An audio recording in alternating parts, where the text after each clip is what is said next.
Yes, indeed. Yes, indeed. Whoa, what is the deal? Welcome to the No Pick Show. It's no hands holding. We do with Facts Not Emotion. Please be sure to like, comment, subscribe, hit that bell notification if you haven't already. I'm here with my dog, Just Say Davis. How you doing, fam? Whoa, I'm good, dog. I'm good. What's good with you, bro? How you doing today? Oh, I'm doing well, man. Off the heels of a crazy game last night. De'Aaron Fox is the talk of the NBA world right now, talk of the sports world. They probably talking Yeah, about him on the motherfucking Food Network right now. That shit was so crazy. yeah. You Bro, think he should be the talk of the NBA world right now? I think he giving Wemby a pass right now. I think they absolutely giving Wemby a pass. I think, you know what? I think a lot of it, well, what up with Deloney? I think a lot of it goes to like they pulling up old De'Aaron Fox clips Oh, and they making it like he's just like a unlikable person or like he's just not, he just don't give a fuck. Like that's yeah. kind of how they like trying to make the Portray it. whole portrayal. Honestly, him not going to the press conference last night, like he did a locker room interview, but I think Ooh. he should have been at the Step table to face last the night. music. Yeah. Yeah, and Wimby kind of took a little shot at him. I think was that was slips out, took a little shot at him. You know, when he mentioned greed and stuff like that, it's like you could really only be talking about one person. It's Yeah. just it was you don't want to make history for the wrong reasons, man. You just Absolutely. don't want to make history for the wrong reasons. They destined to lose that game, though. Like it's just when it's starting to go down the route that it go down, it take damn near a miracle to not lose that particular game. But it's just, bro, it was in the cards for him last night, and everybody deserved blame for it, not just De'Aaron Yeah. Fox. Oh yeah, And it we was gave De'Aaron everybody. Fox a lot of shit last night too. Like Castle, they called out of bounds on Castle. That wasn't an out of bounds. To me, Wemby missing them free throws was the real. Well, you know what? He got I to can't make say those. that. He got to He got make to make. them. He got to make them. But Fox being the veteran, Mm-hmm. like that's what really makes it all look bad. But I don't want to beat up on De'Aaron Fox, man. It's been Yeah. bad enough everywhere. Apparently the according to some people, it's just like, what are you doing with Fox? It might be the worst. Now the Fox, we've been talking about the Fox contract for a long time now. Now Yeah. all of a sudden everybody's like, what do you do with the contract? If they lose, do you move it? And they should just call New Orleans for Trey Murphy and Jordan Poole and offer Why them would five. we? Why would we? Why we do that? Like, Not you doing that. know, like, oh man, I don't. I think some trades are just so asinine, and I don't blame So, people for not watching the Pelicans. mm-hmm. But it's like, why would you clearly don't watch the Pelicans? You think they'd have any interest in doing something Right. that like wow, like that left? Yeah, and we Um, brought it up. We brought it up last night, and we could transition or whatever. But it's kind of like yeah, people actively thinking, "Oh, you could just do it with the Pelicans." And like I think yeah, people mistaken Joe Dumars' aggression for Derek Queen specifically, and it's like, mm-hmm. no, just because I made a questionable move to get a guy that we felt like we wanted, don't mean Mm-hmm. I'm gonna just do questionable moves to give away all my talent. I don't think they Yeah. view it that way. I think that was a bit of the narrative that was kind of put out there from the national and local media. People just Yeah. like mocked the trade to such a Yeah. degree where it was like anyone who's looking to negotiate with the Pelicans will be looking to take advantage of the Yes. Pelicans, and it's almost like you're in a situation because I don't know how much these narratives really have legs, but it's like you're almost in a situation where you have to reset the table. Like you have Yeah. to almost clearly win the next trade for the Yeah. media to like, be Be like, all like, right, oh, that now was a great deal. what up with you, Brandon? Like even for like the scales to be balanced and reset, then maybe the negotiations good fate. But Yeah. Pelicans had, they've had some rumors swirling. A couple names we've been talking about for about a month now. Pelicans are looking to get back into the top 10, allegedly. This is according to Mike Scotto. Now, Mike Scotto also mentioned prior that there was some interest in John Morant potentially. That was last season. I think it's funny when people pick and choose when to believe certain guys. But That's Mike Scotto, interesting. very interesting, right? Mike Scotto's always been up and up. So we talked about the Pelicans trading into the lottery almost ad nauseum. Yeah. Do you believe that they have a particular player in mind? And if so, who do you believe that player or players are? I think they have players in mind, and I Okay. think they have players in mind based on what range they can get to, right? So we obviously believe that they like Darius Acuff Yep. as one of the players. Now, I think if you targeting Darius Acuff, you got to be within that 5 to 7 range, right? Okay. Like I don't think Darius Acuff is going to be there for you at 10. I So agree. so you're looking at the Clippers, which I think something is doable. Brooklyn, I don't think something is doable with Brooklyn, but maybe, you never know.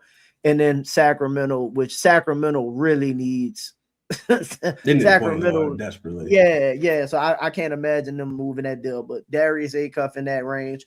Ademara, obviously the big center from Michigan. Right. Very talented player, defensive monster, pass the ball, some good offensive presence. I'm not sure what his range. I'm wondering if because all of the mocks have him going to Atlanta, but I don't really know if like he's for sure going to Atlanta. You know what I mean? People mock players to places. He can go as high as 5, honestly.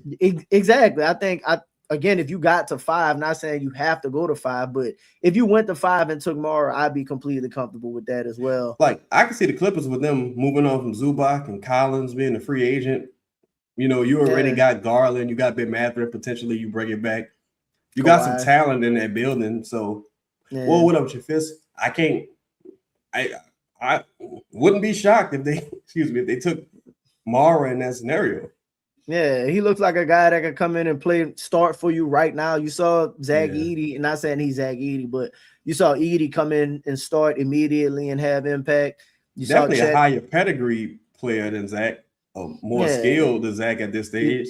Yeah. So and shit, when Zach first hit the league, Zach looked really, really good. You know what I mean? Yeah. So Zach was surprisingly good. Yeah. So I think you got an opportunity to see Mara go anywhere. Mara could go anywhere as high as 5. Like you said, any 5 to 10, any of those teams take Mara, I wouldn't be surprised. If Brooklyn took Mara, like you wouldn't be surprised. You know what I mean? Like any of to me, the teams, draft starts at 5. Yeah, exactly. So, and at that point, it's like any range. The other name that obviously, we talked about it that's been mentioned is Nate Ament. Nate Ament is a really raw talent. Young player, showed some skill. He would be the one I would be most hesitant with them taking, because I think he to me right now feels more of the project type player than a guy that would be able to step in today and play and help you win games right away. Not saying that he wouldn't, but I have more questions about Nate Ament. But the measurables are there, the size, shooting, put the ball on the floor and stuff. He's just like a slow wing though. That part of it I don't like. Yeah, I think he's especially slow. Like watching a lot of his workouts. Something that was posted apparently with him blowing Brooklyn away. He's such a slow wing that it's like, damn, will you translate to just being like a power forward, or like would you just be like a big strong small forward that just like I don't know. His measurables are cool, but his athleticism does not jump off the screen. Of course, athleticism isn't everything, but it seems like what do you think his upside is potentially? Oof. Like if everything goes right for him, do you think he's like a Jalen Johnson? No, I don't know though, because Jalen Johnson was incredibly explosive in my opinion when he was at Duke. He has some athleticism to him, but I ain't gonna lie, I really don't know just yet. I wonder if like because you mentioned Brooklyn, I'm wondering if they're looking at Michael Porter Jr. being in the building right now. It's like maybe he translates somewhat to what Michael Porter Jr. could be. It's like, bro, Michael Porter Jr. was incredible. Like, if it wasn't for the back injury, like MPJ was just insane. So I don't know, to be honest. That's the one I got questions about. But let me ask you this: do you trust Troy's eye to be willing to take the chance on it? Yeah, I do. I think you get to a point when you're picking in that range, the upside is just weird to call, right? Like, for example, I don't think anyone would have suspected Jalen Duren to have the type of year that he had, but it was just phenomenal. But then you got a guy like Holland, and this is not a Troy Weaver pick, but you got a guy like Holland who's picked 5th, and you're like, it never really panned out. Well, it's just his second year, but it doesn't appear like it's going to pan out on the offensive end.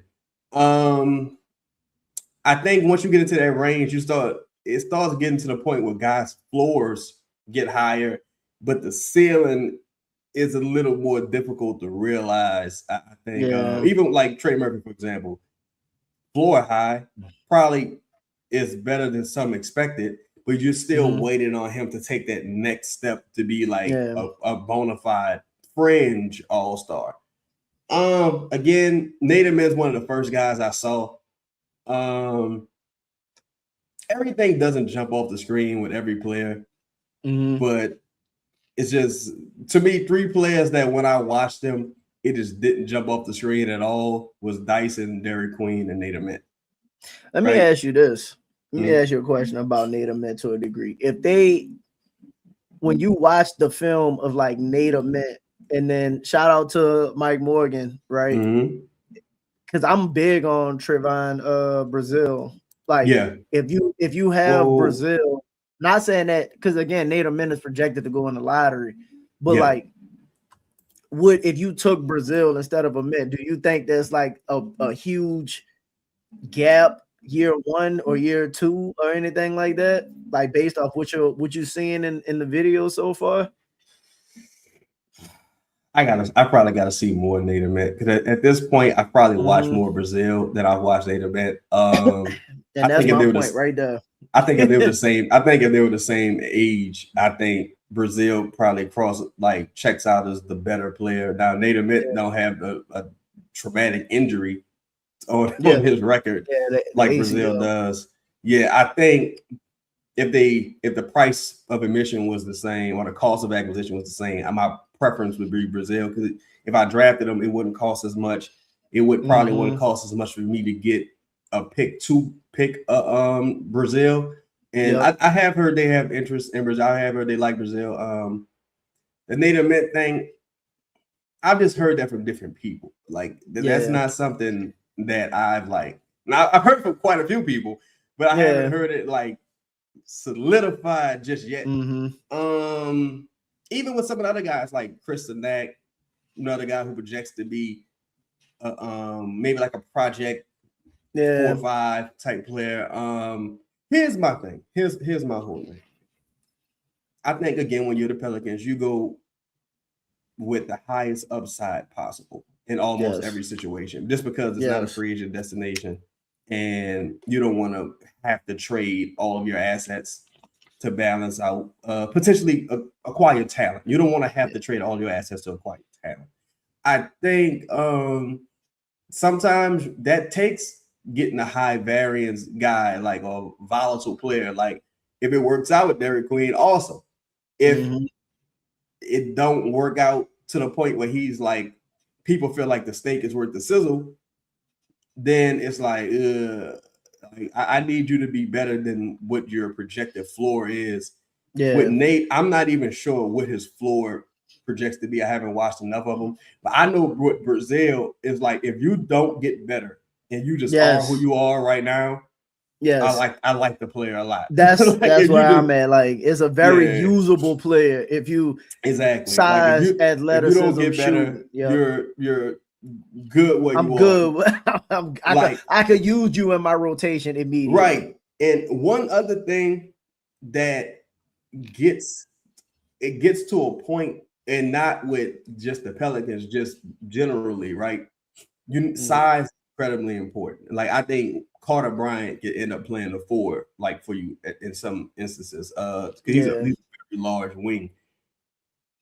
I think you want to be careful with a bunch of 3-4 hybrid players and no center, like no bona fide center. Because hypothetically speaking, let's say it's Chris Sinek, and Chris Sinek comes along, he's like, you're really more of a 4 than a 5, or like Nate Emmett, and it's like, you're more of like a 3-4 than a 5. You could probably give me some 5 minutes against really small units, but you're more of a 4 than a 5. Now you just got when a 5 roll up. When a 5 roll up, you get bullied. Yeah, so and it's like it's gonna be a bottleneck of 4s. Yeah. Right. So it's tough having 6'10" guys who like, I'm a small forward. Like, no, I need you to be like a big power forward, or like give me some minutes at the center. That's one of the things you would hope Trey could do, give you some small ball 5 minutes, give you some minutes at the 4. Like, and I'm not even talking about positionless basketball. I'm talking about like rebounding, rim protection, like some classical 4 attributes that you would hope that some of these guys can deliver, that being 6'9", 6'10", 6'11". Similar to OG Anunoby to a degree. Like OG Anunoby gained some size, had some muscle. Right. Pascal Siakam, you know what I mean? Like those types of players can defend, defend 4s, at times defend 5s, depending on who the 5 is. Right. But still be able to do some of the things offensively for you, play on the wing, play in the post. Even Kevin Durant, in Golden State, Draymond Green, another guy. Draymond's 6'7", was playing the 5 like a dog. Yeah, you know what I'm saying? Kevin Durant. So if you're gonna be small, shit, Z, it wasn't like great 5, but when they was playing Z at the 5, like at moments, it could work from time to time. It's not great for him long term, but it ain't great for nobody. Yeah, if you got a guy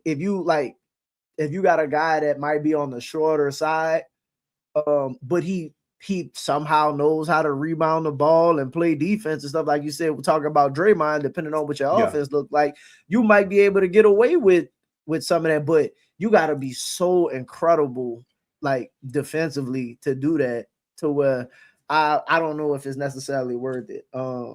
It's like, before we move on, because I wanted to ask you about, you had a great point when you mentioned rookies contributing in the short term. Because I think people got it fucked up. I think there's plenty of rookies in the NBA that contribute to winning. We just saw Con Knippel, VJ Edgecombe. Yes, bro. Like we just seen it several times. But what I wanted to say was Herb Jones, Trey Murphy, during their rookie seasons. Jose. What I wanted to say was like more so, when I look at a player like Dyson Daniels. Right, I look at a player like Dyson Daniels versus, let's say, Shaedon Sharpe. Okay, I think that they represent 2 opposite ends of the spectrum. One's incredibly talented on offense. One's incredibly talented on defense. Right, both guys in certain scenarios, I can't play them, because if the opposing team's defense is just going to ignore you, it's hard to have you on the floor. I.e., Jeremy Sohan. It don't matter how good your defense is. I can't have you on the floor. If the opposing defense, if you just nothing to the opposing team's offense, and they can just score on you at will, Shaedon Sharpe, there's nothing I can do with you, right? You got to sit down sometimes. But I would rather a player like Shaedon Sharpe be a D+ defensively, or a C- defensively, and I can believe in that, because a lot of that is just effort, than a player like Dyson Daniels, who has very low upside, and just because he plays defense, I'm like, well, I gotta have him out there. But it's like, to me, because it mitigates what I'm trying to do on the offensive end. And I say that because it does get to a point, and we've talked about this a few times, where it's like, I can teach talent to be solid defensively. Like, I could teach Jalen Green, like last night, Cat had the game-winning defensive play at the end of the game. No one thinks of Karl Anthony Towns as a defender. This postseason, he's been an excellent defender. He's phenomenal. Right? Mitchell Robinson was terrible yesterday. Fucking awful, right? And he's a defense-only guy. So I think when you talk about team building, I would prefer them just to go get talent and with some toughness and hope I can like instill that defensive tenacity into guys and make them just non-terrible versus getting 3 or 4 Micah Peavies and the offense just ain't there at all. No disrespect to Micah Peavy. I fuck with you. The example I used was look at Indiana. Indiana during the regular season, high octane offense, right? Yeah. Not known for defense at all, pretty much. Not in the at all. postseason, like came two seasons in a row because they went to the Eastern Conference Finals and the Finals. 2 seasons in a row, Halliburton was guarding, Neesmith was guarding, Nembhard was guarding, Obi Toppin was guarding. Like them dudes. You already had TJ McConnell, like you already know what he can do. Yeah, so like you had a team, and it's not saying that they didn't have the capability to play defense, but like when the playoffs came and them dudes started locking down, it was like, man, Nembhard a beast defensively, huh? Same thing about Dylan Harper to a degree. When Dylan Harper came out, the last thing anybody talked about was that dude's defense.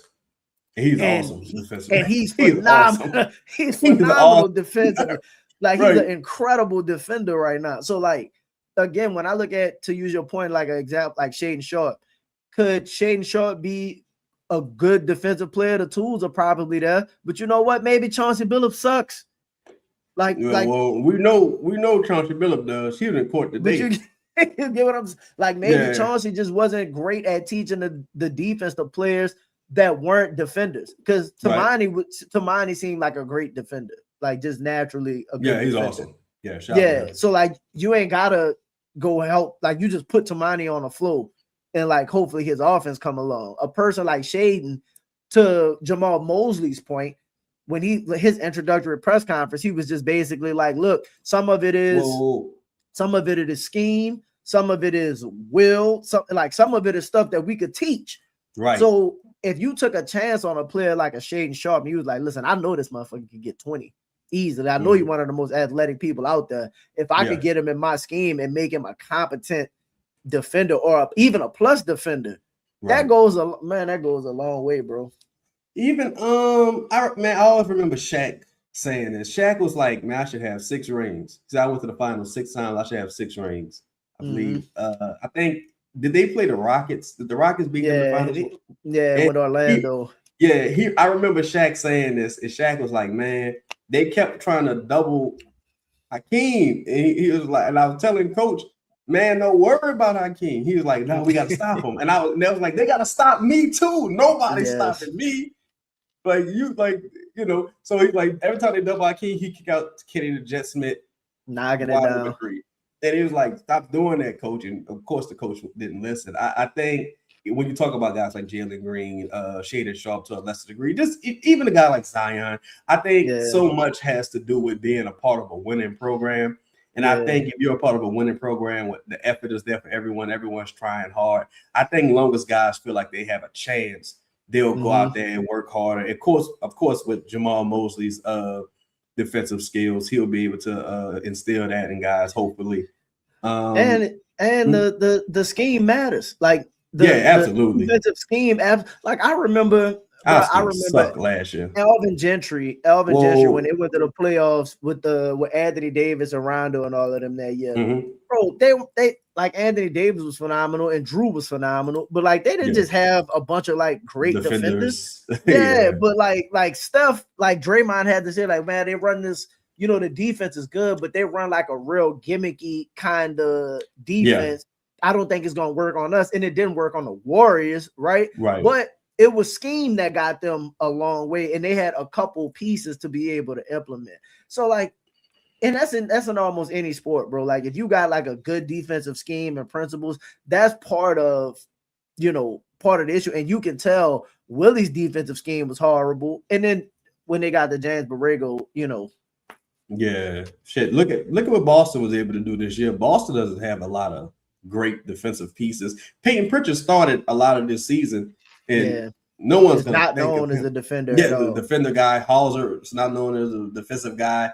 But Yeah. Kata, like they got rid of Drew, got rid of KP, got rid of a couple guys, but the ball just kept rolling. Like the person who just didn't contribute at all was probably Nikola Vucevic, and he was there like like a cup a of third of coffee, the you season.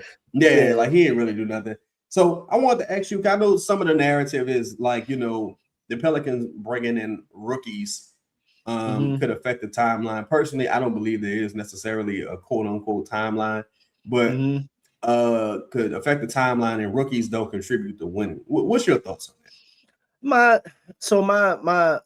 My initial thought is it's kind of like we see first to your timeline point, right?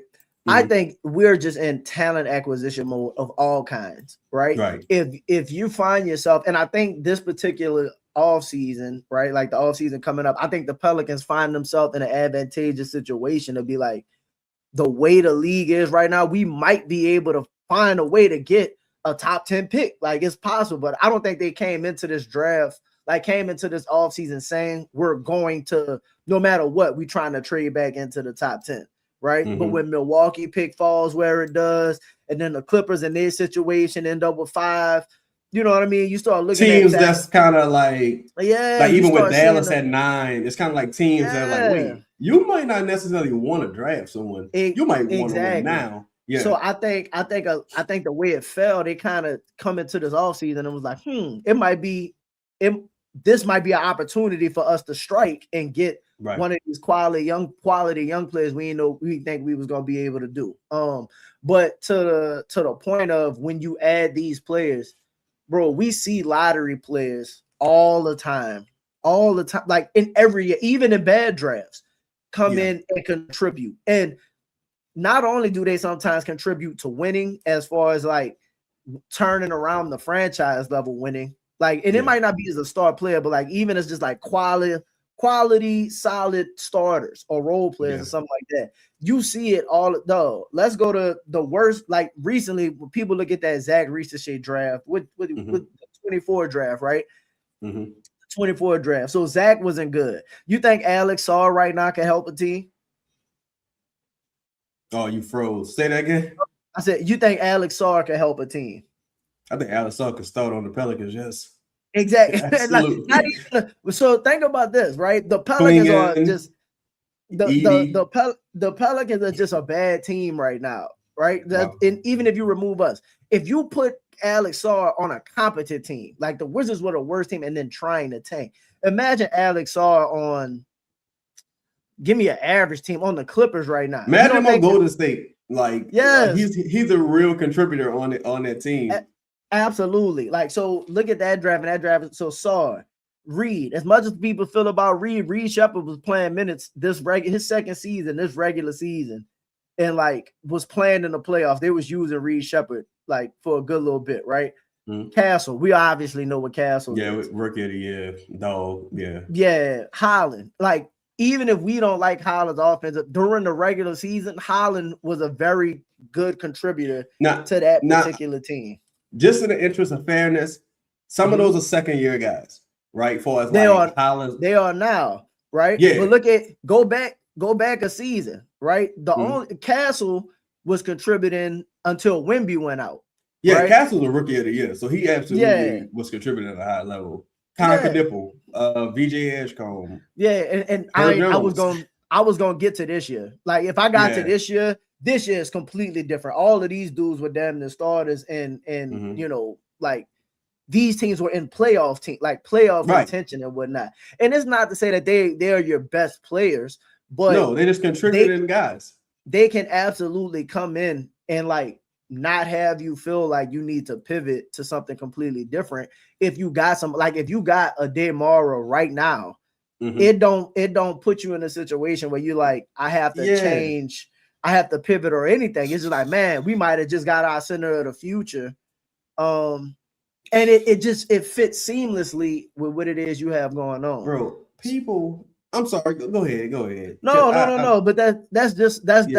that's more so like the point. Like Klingon, for example, when Klingon came in, his rookie season, you saw him immediately have some in Portland started making the late season push last year and whatnot. Edie was fantastic his rookie season. We saw Ware, even though if he got benched, you saw the flashes of Ware early. I think Jared McCain. Zesty Mac before he got hurt. Yeah, he was bro. balling. I think, bro, honestly, and this is me saying this. This is not Elvin saying this, bro. I think this particular local media, because that's mainly the people echoing the sentiment. And again, this is me saying this. We just so used to losing and so used to being in a loser, like fan base loser team. Like we never really won anything, accomplished anything necessarily. That so many of the talking points are just bitch made and cowardice. Like it's just total cowardice. Like why even try? Look at how stacked the West is. It's like, what the fuck are you talking about? Like we've had a different representative from the West each fucking year for the last like 9 years. What are you talking about? Like the West is wide fucking open. There's been no repeat champion for the last 9 years. Everybody with a competent team has a chance. What are you talking about? Not only that, bro, a timeline doesn't begin until you have a guy. Yes. Right? Until you have a guy. Dallas got Cooper Flag. They're on the Cooper Flag timeline. Cooper Flag's already very good, so they might want to compete right now. Anthony Davis was on an Anthony Davis timeline. He was just so good right away. Like, I want to compete right now. The Pelicans don't have one of those guys yet at this stage. Like, as good as Castle was, you're still on the Wemby timeline. Wemby just so good. Now you can compete right now. I think people just got it fucked up. Like, and I don't mean there's no disrespect to any of the current players, but you don't have Dylan Harper here. Like, you know, Cooper Flag's not here. Rookie Luka not here. Like, none of those guys are here, right? Zion is still head and shoulders the best player. Until someone usurps Zion, you're on the Zion Williamson timeline. And they've already come out and say they want to win. That's the reality of the situation. Like, and I don't mean this as a knock to Fizz or to DQ or nothing like that. But when you get one of them guys, you gonna know that it's one of them guys. And now it's time to pivot. It's time to pivot. Now it's time to pivot. Right? Yeah. Like if Joel Embiid don't have that contract, they building with Maxey. Maxey, we on the Maxey VJ timeline. We gonna get some more people in here. Like this will be on now. When one of these dudes look like a clear all-star, at least at minimum, like bro, say what you want. Z typically when healthy was a clear all-star level. And not just that, bro. He was an all-star starter type level, not some injury replacement ass nigga. Maybe not. Like healthy and playing with regular usage. This is an all-star starter caliber player. Like I think people got to get that 2 timeline shit out their mind. You don't have a timeline until you got a guy. Like you know what I'm saying? Because even this, and this is how. Pardon me. This is how people kind of talk out of both sides of their neck, right? You can't say trade everybody, rebuild. They just changed the tanking rules. So how you gonna tank even if you wanted to? You got to be at least competent. You got to be every season to be in the real like conversation for some of these top picks. So. And you can't even get like the top picks and back the like they limited how often you can't even get top picks. After they built the Spurs, they're not letting you do that no more. So it's like, what are you? I just think people, I don't know, bro. I just think it's an asinine talking point. Truthfully, like you would have to really know that you have a real deal foundational piece one of the best players out this draft class to say, nah, yeah, all our resources going to this guy. Yeah, and again, like to your point, like as much as I like Fears, and I think Fears has extreme upside, right? Yeah. Like, and I'm not saying that we have Embiid, but to use your Maxey point, right? A lot of people comp Fears to Maxey, be like, man, if he reaches peak, he could possibly be like a Maxey level player, right? Maxey at his best don't compare at all to Embiid at his best. At his best. Even like it's not really even close, to be honest. It's not really it's not really close. No. So like if Fears, right? Because a lot of people using Fears right now. If Fears hypothetically next year became the best version of Fears, if Zion became the best version of Zion or any of those versions previously that we saw of Zion, it's still a Zion timeline because he moves the needle just that much more than anybody else on the team. Like they can all help. Don't get me wrong. Everybody, now you find yourself in a good team situation, right? Like now our team is better. Okay, Fears is a good, like you not saying the Spurs, but like the Spurs are on, like Castle is ahead of the curve, right? Yeah, so now they can compete sooner. Dylan is ahead of the curve, so they can really compete sooner. Fox don't fit their timeline. They paid Fox 50 million, you know what I mean? 50, 60 million. But that's somebody that they brought in, and like now you're in the final. So like he don't fit their timeline. They could keep him. They ain't got no rush to technically. They don't have to trade him. They don't have to do nothing. They could run it back or whatever. But again, when we talk about like bringing in talent and stuff like if you have opportunities to get into the lottery and you see a guy like a Demara potentially that you can add, that doesn't do anything but solidify and help everything for everybody else that you have. I don't think you end up having to say, all right, even if hypothetically, even if Zion extension come up, right, and you end up having to pay Zion extension. If Zion don't perform to all NBA levels, then you ain't paying Zion all NBA money anyway. So then you wind up with a deal, like you wind up with Zion on a 35 to 40 kind of contract. And if you got Zion up, let's say 3 for 40, right? Until Queen them. You mean 340 each year? Like 3 for 120? Okay.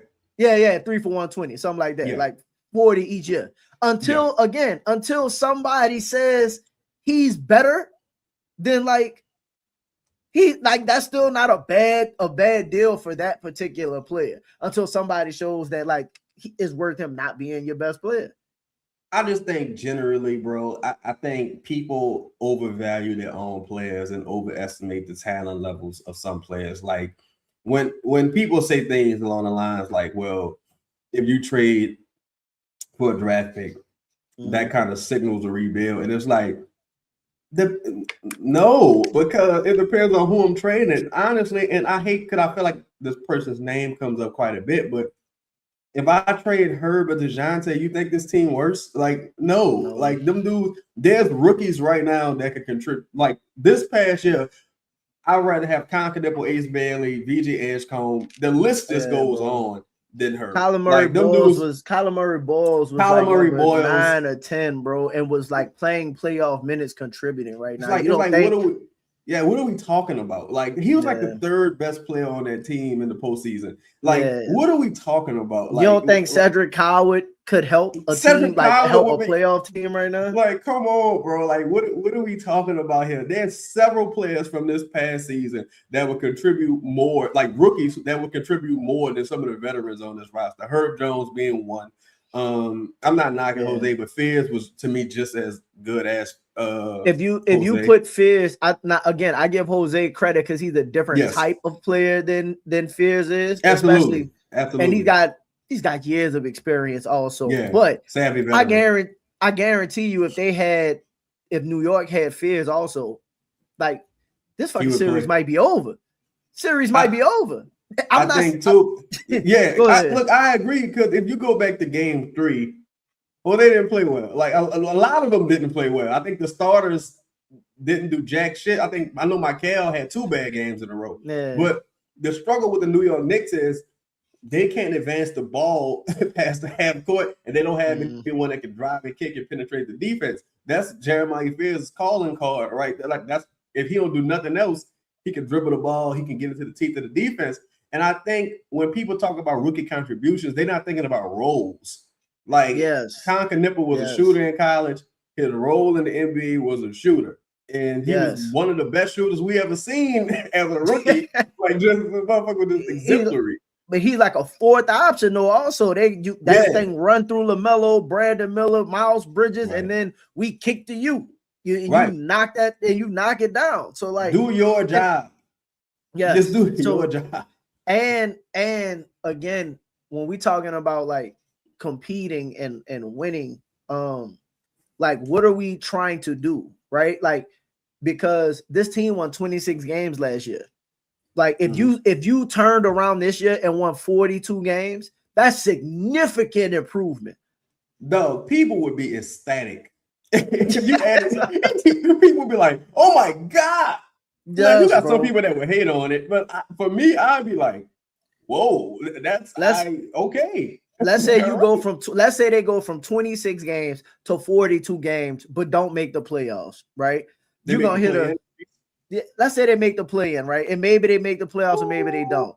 But you're gonna hear people being like, it's another year. Zion didn't make the playoffs. It's time to blow it up, and it's time to move on from like that's the narrative, right? That's gonna be the narrative. Another year, Trey another. Well, ain't nobody gonna want to move Trey, but that's gonna definitely be the Zion narrative if they don't make the playoffs. I think, and look, I might even agree with that narrative, but I think at the end of the day, bro, you got to be in talent acquisition mode. Like I'm looking at the Spurs, looking at OKC, just looking at even Cleveland, who had a terrible postseason. Those teams got talent. They may be top heavy, but they got talent. The Pelicans not even top heavy like that right now. You got a point guard that ain't played in 2 years. Another point guard who's a rookie. Zion had his first healthy season in a little while with the lowest usage he's ever had. Trey Murphy had an up and down year. Herb was abysmal. You got questions at center. There's some pieces there. You should have been better than you were this past year, but that don't mean you stop adding talent. I think people are just a little confused. Like I saw somebody say the other day, man, they should trade Sadiq Bey right now. I'm like, Sadiq Bey makes $6 million. you probably getting a second or two for Sadiq Bey. You might get 2 seconds. Yeah, like, I had the question with Colin early, and I was just like, you can't move Sadiq Bey. Sadiq Bey makes $6 million. You can't even what would you move him for? Yeah, that's what I'm saying. You can't realistically bring anything back of substance. Like maybe Ware, you can do Sadiq Bey for Ware because of the salary. No, they ain't doing that. Hell no, they ain't doing that. But I'm just saying, like, that's the salary wise, that's the only on like a rookie scale deal that's probably making about 7-8 million. And it's like if they're trading a rookie making 7-8 million, I'm not trading fucking Sadiq Bey for Holland. No, why would I do that? Like, I think people now. One thing I will say, I don't love the idea of having like 4 and 5 rookies on your team, but again. The Pelicans historically have struggled with even having true NBA players on the team. Like the Pelicans historically have had some fringe NBA guys. Like you might not be in the league next year.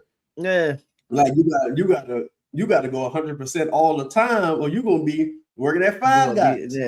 Yeah. So I think, and I know how you feel about like having too many rookies. But I think as they start to stagger the years, I think it's going to be different. And unless, again, to your point, unless somebody from a talent perspective just pops. Just outrageous. Yeah. Then like everybody realistically are in range, like their roles are kind of defined, right? Like Fears looks like. I see you, Uptown Kid. I'm sorry, Al. I see you, Uptown Kid. I'm throwing your questions right now. Go ahead, bro. You're good. Like Fears is like he looks like a starting point guard, right? You rich, bro. So like, so Fears Fears looks like, okay, I gotta You think, start. okay. No, I'm just saying. At least he's look like he's in the future. He's definitely going to be a starting. Yeah, it's right. unquestionable. So, yeah. So you can see, it's like, all right, I see what he projects to be. If you bring in a DeMara right now, and one, you could start him at center, and if he turns into anything more than that, then it's like, cool. Okay, yeah, cool. Right, yeah. But like, you already don't have the center position. So even if he becomes a star, I ain't gotta move Z because of DeMara is a star. Like, he's a project. Like, well, he's not necessarily a project. What I mean, like how you saying, what a DeMara is like, if he just is who he is right now, that's a very good player for you. Like, that's a starting quality player. You only got, like, in my opinion, like one project on the team, right? So if you brought in, hypothetically speaking, let's say is Trevor Brazile. To me, that's not a project. Trevon Brazile, I'm sorry. Or Nate Ament, I guess people think he's more of a project. Chris Nack, people think he's a project. A Cup isn't a project, but he's a undersized 2. So, or undersized 1, however you want to frame it. So, I, like, to your point, and I agree, it's like just drafting somebody. If the skill set is already there, cool. Now, if you think they can be something way more, like if you drafted Nipple, you like, no, y'all don't understand. I can turn this dude into motherfucking Allen Iverson. Like, if you thought like that, then now it's different. Now you need to pour all kind of resources into this guy. But if Nipple have another year like he just had, that's a home run. It's already a home run. It's like a grand slam. But you still don't have to. But if he have a great year, you're still not building around. You ain't gotta do nothing else. Like, I ain't gotta be like, man, fuck, I gotta trade Melo because Nipple is great. It's like, no, Nipple is great, and he works with what we already have. What you doing? Like, I'm not opposed to any type of tear down, but my whole thing is, I think the argument is in bad faith. I think a lot of and I'm gonna be real. I do think with this particular front office, I think it's kind of, they're in a position where it really don't matter what they do. I think they're gonna have a lot of naysayers just based on some of the people that got fired, some of the people that may or may not have relationships with the current front office. Some people don't like how they came into power. Whatever, right? Whatever. But I do think a lot of the talking points are disingenuous, because how in the fuck, like, for example, like, you just drafted Dylan Harper. Nobody said they got Dylan Harper, bro. They need to go ahead and trade Devin Vassell, trade 6th man of the year, Keldon Johnson. Yeah, don't trade for Fox. Why would you do that? Don't do that. You got Castle. You got Fox. Now you got Castle. Now you got Dylan Harper. Come on. No one said that. Like, it would be stupid. Like, if OKC jumped and got AJ or Darren, nobody gonna say, all right, now you got Darren, now you got to trade J-Dub. You got it's too. No one would say that. Like, it would be crazy. Shout out to J-Dub, man. Appreciate you, fam. Even if hypothetically, let's say we took A-Cuff, right? I don't like the idea of 2 small guards. But at the same time, if Fears and A-Cuff both look like dogs, right, and like turn out to be able to like play and stuff like that, then I take, because, for example, let's say you got up to 5 at that point, and this always should be this point with the Pelicans, it's best player available, right? Like, it's literally best player available for you. I don't care what, like, if you think about team structure and all that to a degree. Now, I understand I don't want to semi-block Fears with somebody, but imagine passing on Steph because you got Monte Ellis. Dog. No. Like,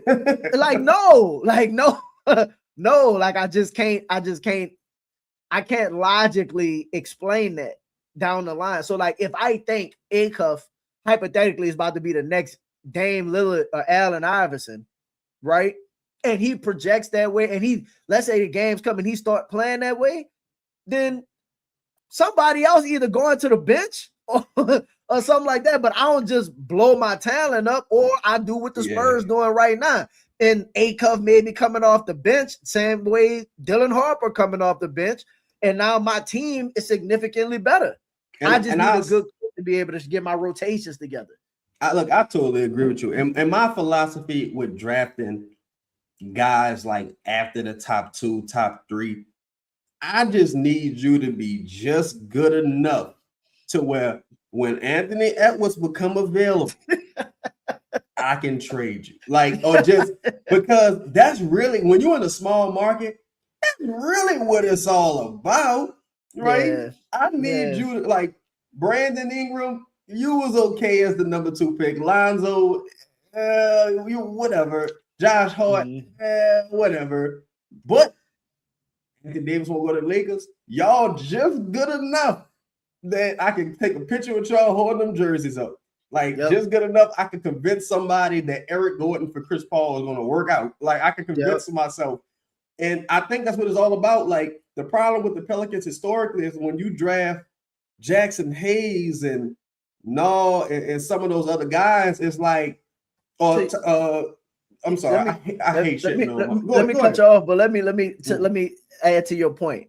Portland right now can trade for Giannis because not saying that they will, because Shaedon Sharpe is good enough to where you can at least consider. You can at least lie and be like, you could be like, man, we getting Shaedon, Scoop, been kind of coming around, like we getting Kamara, we get Mara. That's not bad. Like, so, but if you not at least that level, that shit dead. Like you can't sell it to people. If Luka was available, not saying you would trade for Luka, but like for example, Trey Murphy is a great example. You need Trey Murphy to do exactly what Trey Murphy did and be good enough to where if the Pelicans were like, we want Giannis, not saying you go get Giannis, but if we want that's Giannis, a name that's realistically like acceptable. Yes, you could be like, Trey Murphy is a good player. He ain't honest. Right. It's something I can sell. Like, and I think that's another thing people miss because people so short-sighted. I think that's another thing people miss. No 504. I ain't heard about Ant being moved. I'd have been in Minnesota right now. We live from in front Anthony's home. Yeah, knocking on the door, trying to drive him to the airport. What the fuck going on here? Let me holler at you, dog. But like I totally agree. I think that's another thing people missing from the standpoint of team building. It's like other teams want good players. Yes. How you get them good players in a small market? You draft them.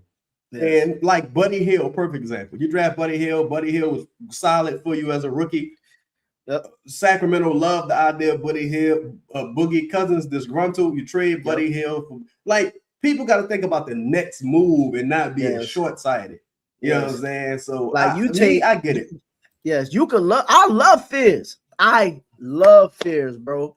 Okay. If Tyrese Maxey was available right now, traded Fizz. Yes. Yeah. Yes, I love Fizz, bro.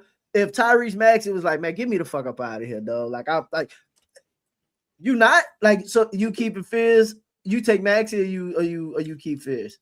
Who are you talking to me? Yeah. Oh, I thought that was a rhetorical question. Yeah, it is. Oh, yeah. I'm getting Tyrese Maxey, and there's no disrespect to nobody. Like to me, until you win, nothing and nobody off the table. Until, in my opinion, until you win. And shout out to everybody in the building, man. Make sure I hit that like button. Lala, I see you. I just started your question. Kevin, what's happening with you? We're gonna get to your questions also. Yeah, to me, that's why you gotta draft high caliber talent if you want to eventually bring in high caliber talent. Like imagine if Jaylen Brown is available, right? And they come to you like you got Jaylen Brown available. Jaylen Brown's on the trade market. They're like, Pelicans, what you got? You like, boy, today your lucky day. I got Jackson Hayes. Ira Lewis Jr. right? And DeJounte Murray. What you want to do? Man, them people gonna call the FBI. Yeah.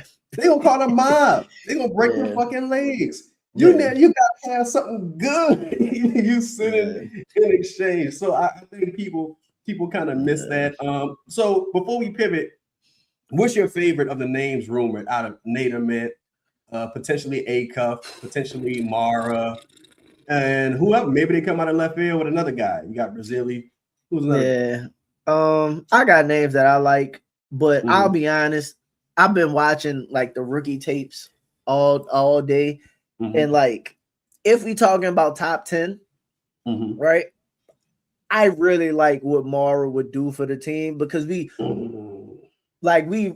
really need center play. Yes. Like we just really need a 5. And then again, when I watch him offensively, the way he can move, the way he could pass, defensively, what he could do. And imagine if he became more of a shooter at all, you know.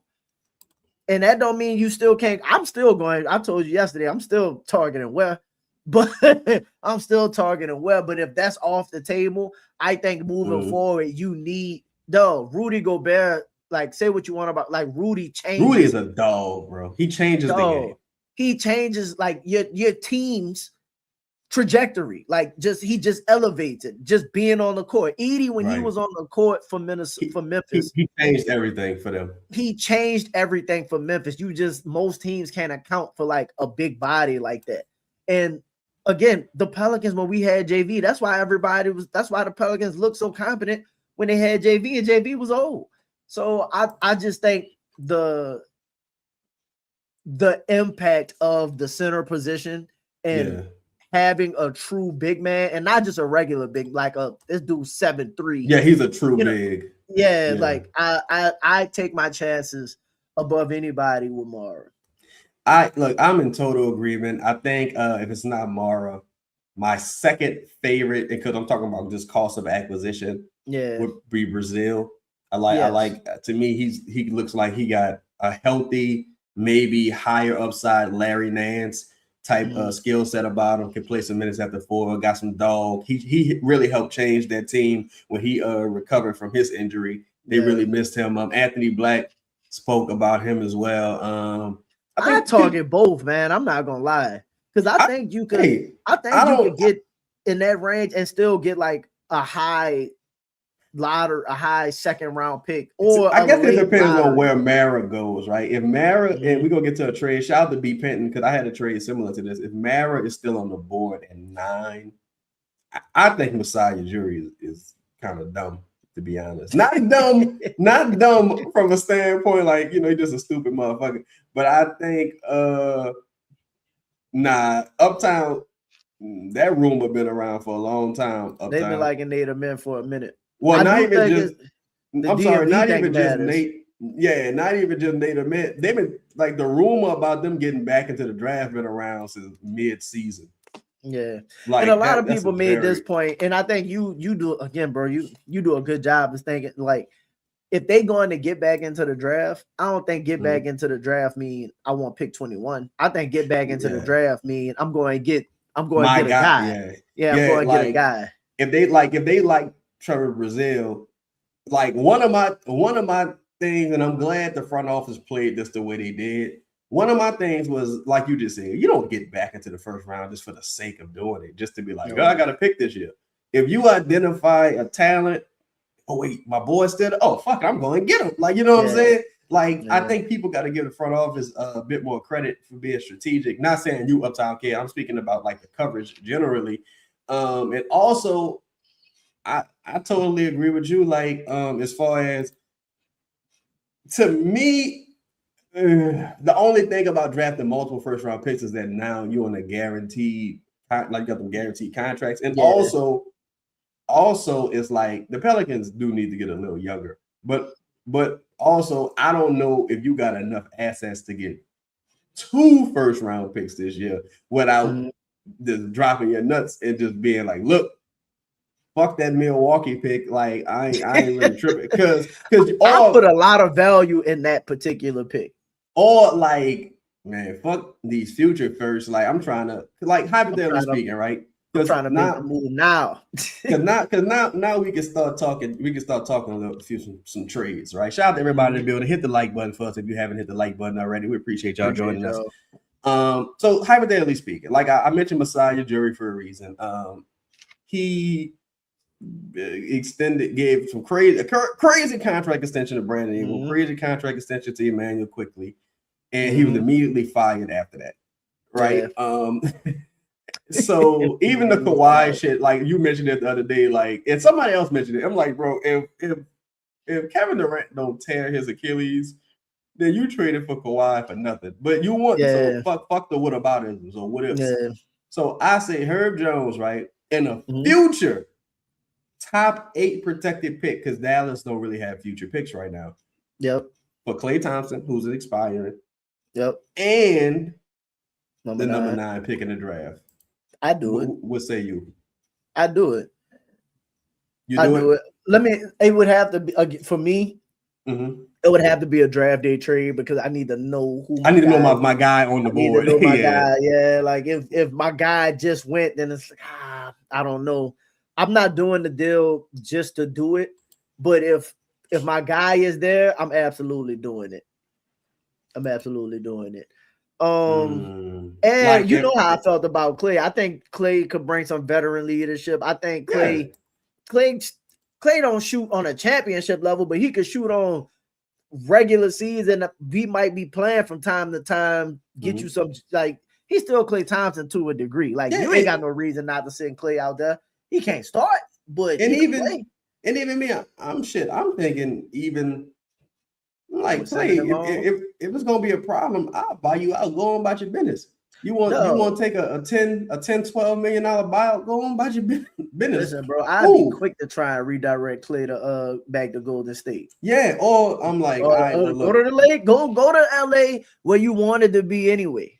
Yeah, let's see if we can get you to LA where you wanted to be. Yeah, with Luke, I mean.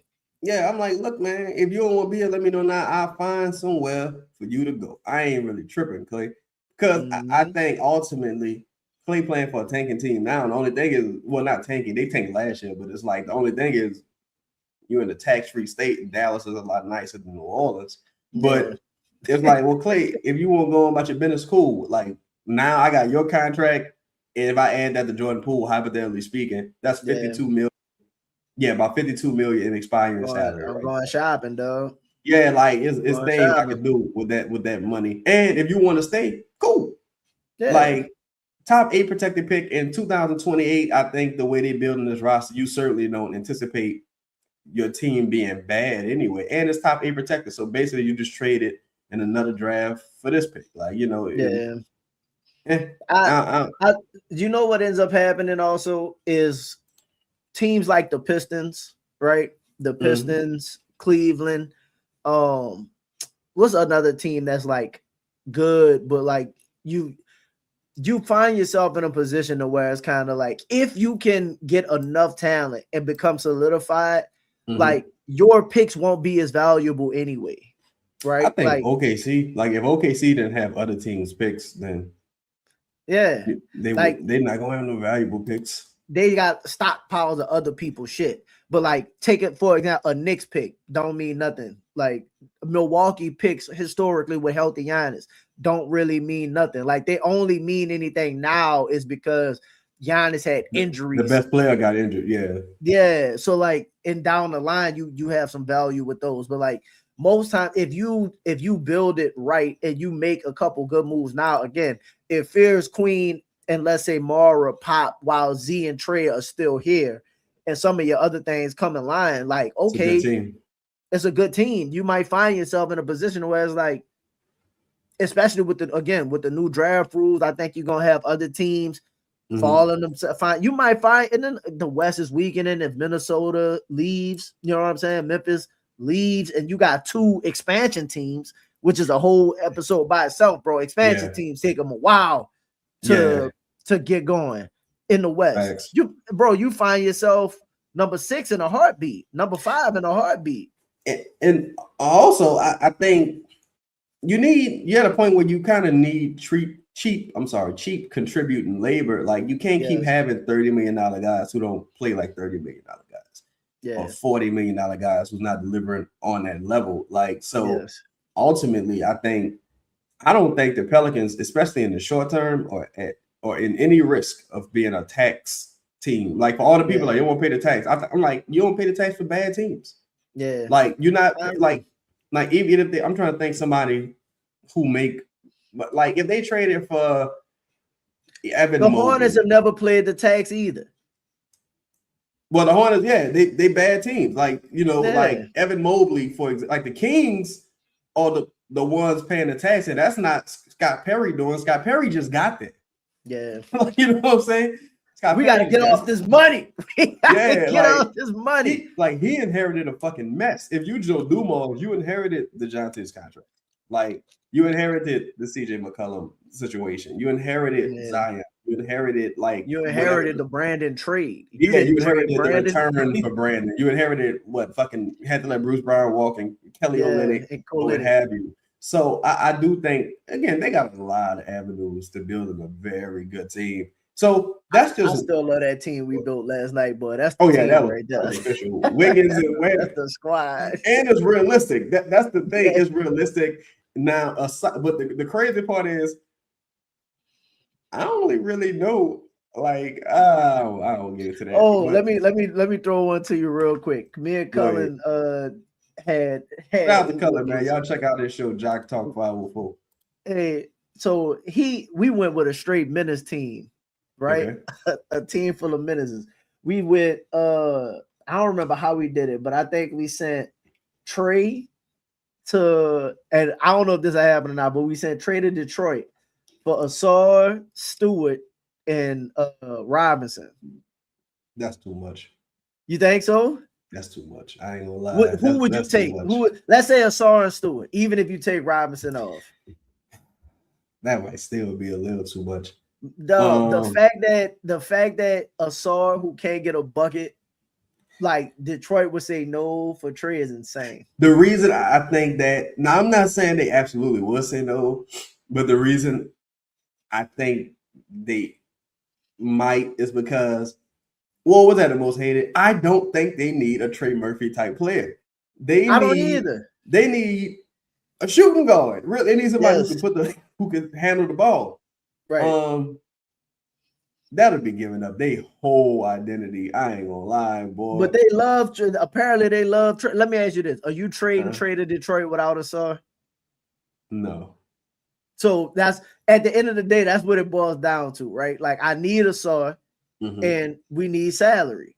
So who else you gonna give? And the only other people they got, Paul Reed, Stu, whatever. So then we can't make no deal. But see, here's the thing.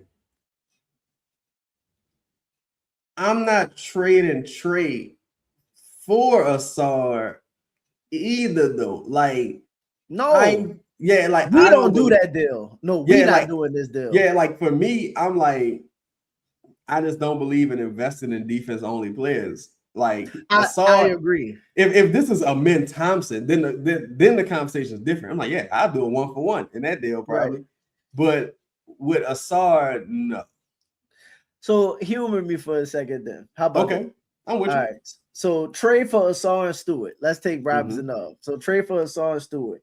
And then we did, I think it was Poole. I think it was Poole and DeJounte. No, it was DeJounte for Green. DeJounte for Green, Jalen Green. Okay. And we did Herb, like it was DeJounte and Herb for Jalen Green and Dylan Brooks.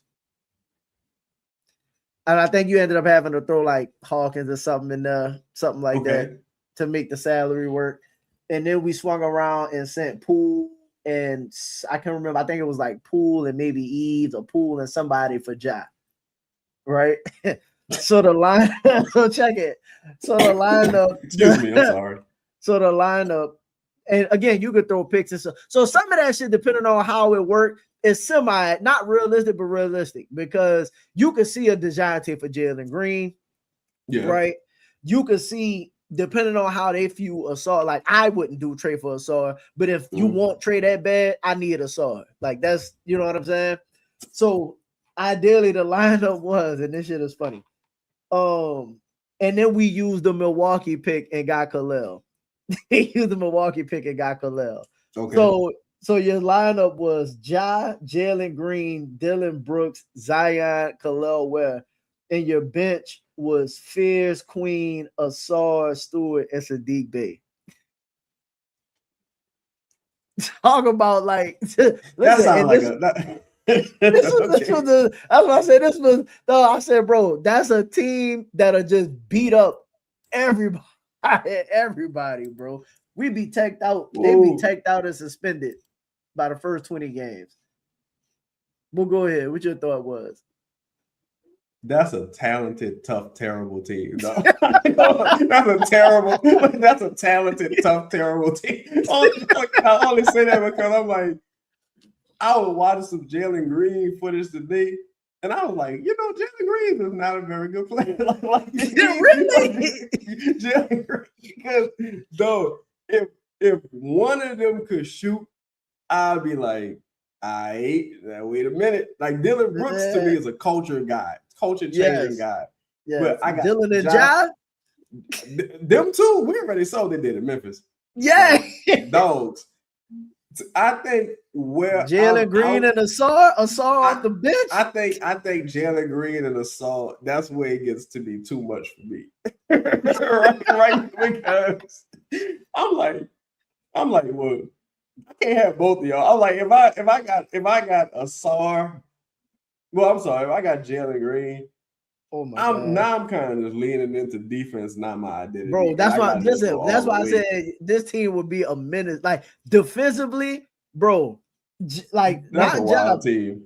But yeah, that's a wild team. Yes, bro. Imagine Asar coming off your bench with Fizz and Queen. Honestly, if Dylan Brooks was more of a scorer, he would be perfect in Detroit. Yeah, like he would. I mean, Dylan gave you almost 20 a game. That's why we was talking about it. I was like, bro, Dylan was like a culture guy and gave you some offense. But I mean, like as far as because to me, if like you got Trey, like if you got Duncan Robinson and let's say hypothetically you had Duncan Robinson and Malik Beasley, you're like, what sense would bringing in Trey really? Like what sense would that really make? Yeah. But if you had like Dylan Brooks to me. Is also not like a shot creator, but he's like he takes threes. He does a lot of like intangible, like cool shit. Yeah, that's why like even with the Pelicans, I'm like they don't like need quote unquote another on ball guy. They really need somebody who could like catch and shoot. They need a Klay Thompson slasher. Like that's why I think Wiggins, like we talk about Wiggins and Ware, like to me, those two guys check every box. Like I don't know, it would be interesting. What other team you had? No, that was the one. Oh shit! No, I mean because I was telling them about our team that we put together. Oh yeah, because I think I'm active. I wish I had Joe's number right now. I'd be like, Joe, I done cracked the code, though. We done figured it out. Right. This is how we do it, bro. This is how we get back in the top 10.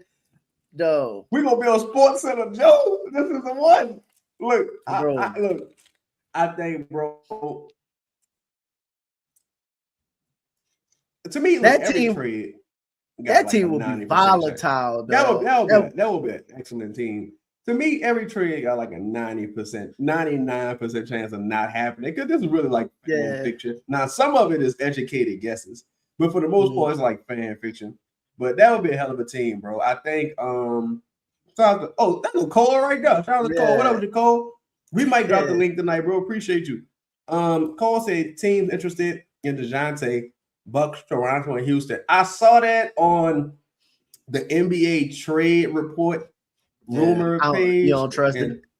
Nah. I don't trust it. To me, those teams would make sense. Like, I guess if it's Toronto, you getting maybe RJ Barrett.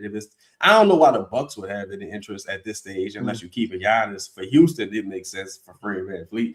Yeah, that's why, like, with some of the pages, like, if y'all notice, when I don't, like, retweet certain people, or, like, even for the sake of, like, just jokes and conversation, I just don't retweet it. It's because I really think it's bullshit, to be honest. Or I think them pages is kind of like, engagement forming kind of pages. That's how I feel about Evan, though. I ain't gonna lie. Like the Evan is just it's just repost of what everybody else. It's like anybody say anything is coming out in an Evan post.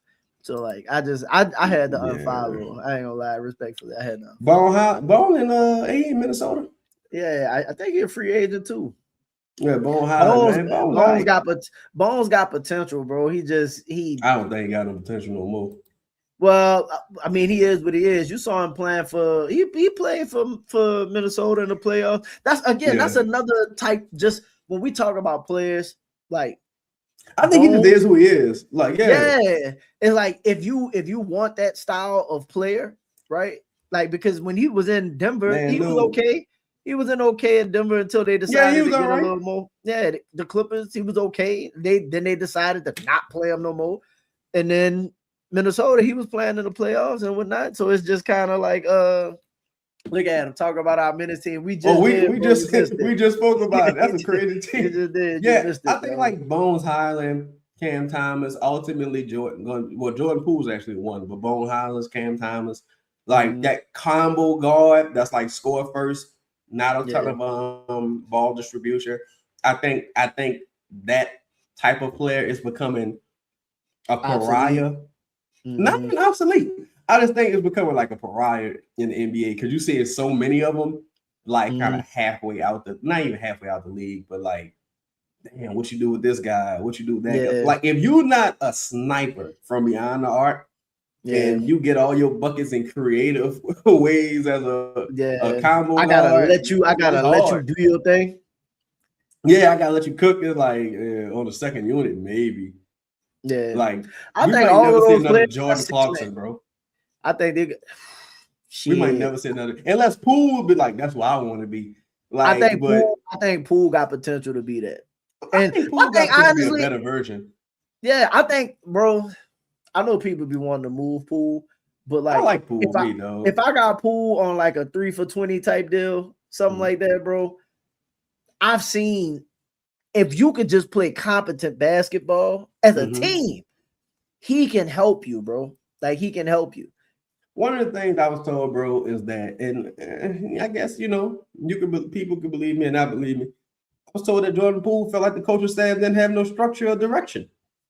And he kind of found it hard to like pick his spots. That's what I was told, right? Motherfuckers believe it or not believe it. I was told by a very good source. I'd also say, like, people who harp on that deal, to me, that's still today, and even knowing what I know now, I still would do that deal. Because for one, you got Sadiq Bey. For two, got a second round pick. Now, you could feel how you feel about drafting Micah Peavy with that pick. Because I do believe Maxime Renard was going to the Kings no matter what. Like, he forced his way to the Kings. Yeah. Like, ultimately, that deal made sense. Like, the process of the thought of that deal, it's like, all right, look, I'm gonna move this distressed asset for another distressed asset. Hopefully, this guy boosts his value. Then I can move him for a better play. Like, you just keep kicking the can. Like, if you move DeJounte for, that's a hypothetical. If you move Jordan Poole for Jalen Green, it's the same thought process. Yeah. A guy 2 years left on the deal. One more year, and then I can decide if he turns into anything. And I got to pick as a sweetener, a second, and Sadiq Bey as a sweetener. Because if you don't move CJ, right? Because they did CJ and Kelly Olynyk. Not saying that you probably would have been better this season, but like now you go into the offseason either forced to, because now CJ isn't expired. Like, he's expired. Yeah. So now you either have to give him an extension or you basically let it walk out the door pretty much for nothing. Because you ain't have no options or nothing like that. Boy, it's going to be interesting to see the type of money CJ get. You know how I feel like going to get CJ? It's going to be a team that we're going to be like, ain't this a bitch? This is going to be the first time CJ get to choose where he get to go in a long time. Like, I mean, he chose New Orleans, but like, it's still. He's never been a free agent. Like a full-blown free agent. This will be his first time as like a true free agent. And coming off a good year. Coming off a solid, and he a solid, very solid starter 6-man. Yeah, it's like you know exactly what you're gonna get. Like, and that's why Jordan, like you say, even with Jordan Poole's so young, he's not like a rookie scale young, but he's still a relatively young player. You know who could use the CJ right now? Detroit. Be perfect. Detroit. And to me, but see, here's the thing. I guess it depends on, do you still got a little, because CJ first step kind of died, but he got them handles still. Yeah. It's like, I think if this was Portland CJ or first year New Orleans CJ, it would fit better because he still had the handle, still had the first step. Oh, he's not starting. Oh, you think off the bench? I think it'll still work. I think it'll still work. Yeah, no, I agree. He could spot start. Nice. He could close games. I'm bringing him off the hell no. I'm bringing him off the bench. That's the type of guy Trajan would be interested in. And that's why I think Trajan be like, I got 20 like because Tobias just expired. We might have figured out where CJ was going. Tobias about to expire. Yeah. Robinson on a non-guaranteed, I think. Duncan Robinson, I think his contract might be partially guaranteed, isn't it? Yeah, so like you could go to CJ with 22 mil. Hey, dog.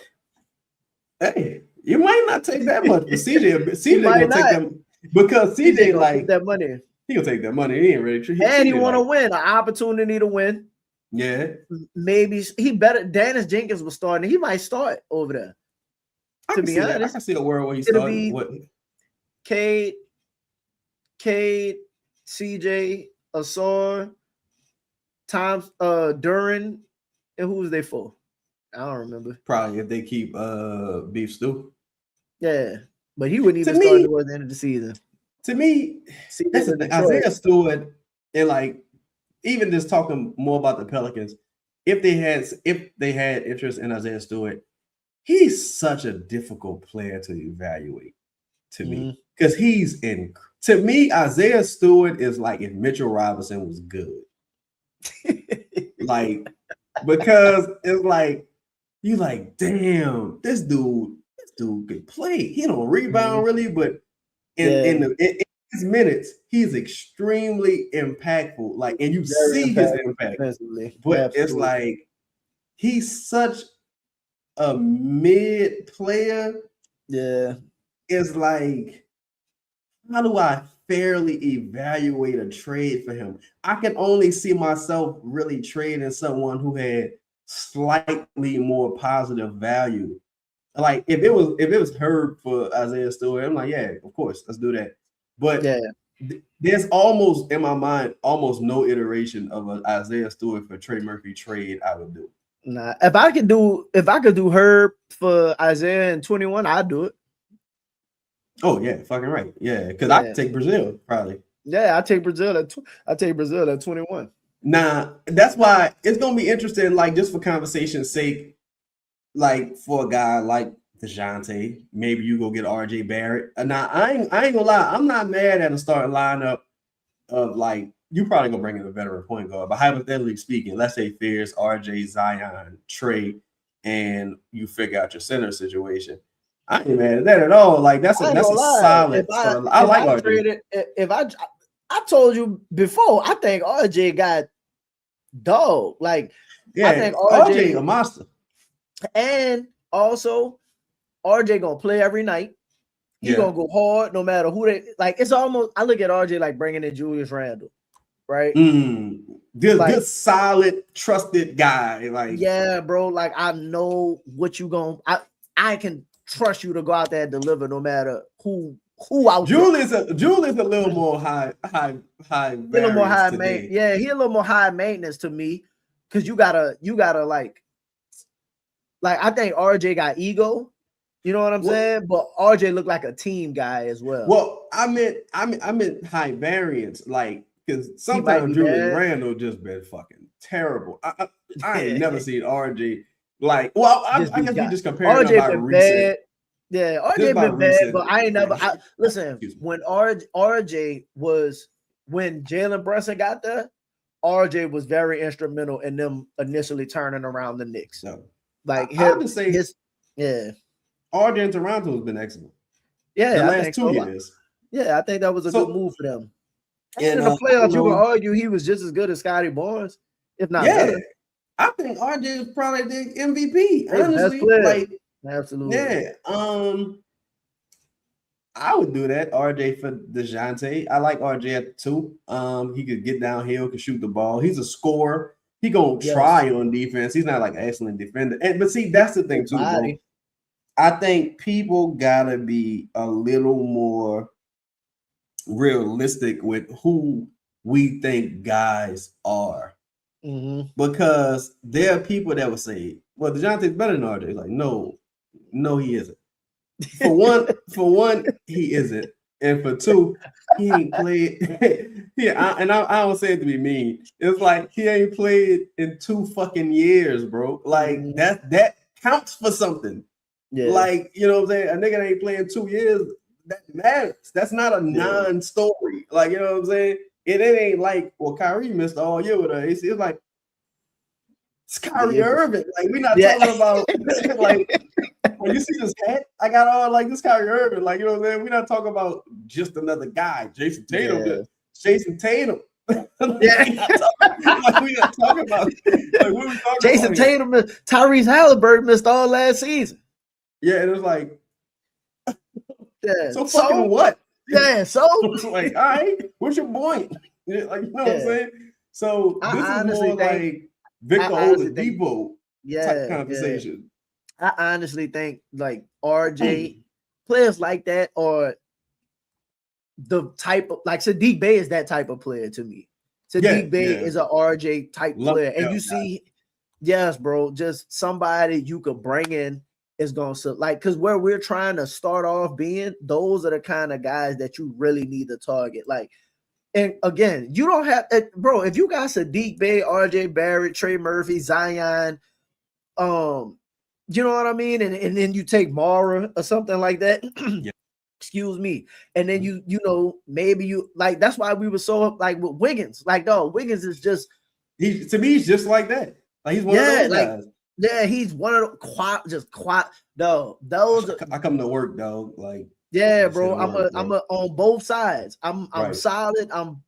We know how to get shit done. We know how to win games. RJ is a former number 1 player. Wiggins a former number 1 pick in the draft. RJ, former number 3 pick in the draft. Like, dog, no, they're older, a little older now. RJ ain't even old. Now RJ same age as Zion, pretty much. Yeah, like so he ain't even old.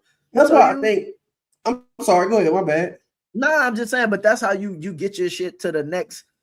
You need those kinds of. The Knicks started with those kinds of players. Yeah, and then when Cat became available, like I like OG a lot, but OG and Michael are in the RJ range. Like those are all like the same tier of player in my opinion.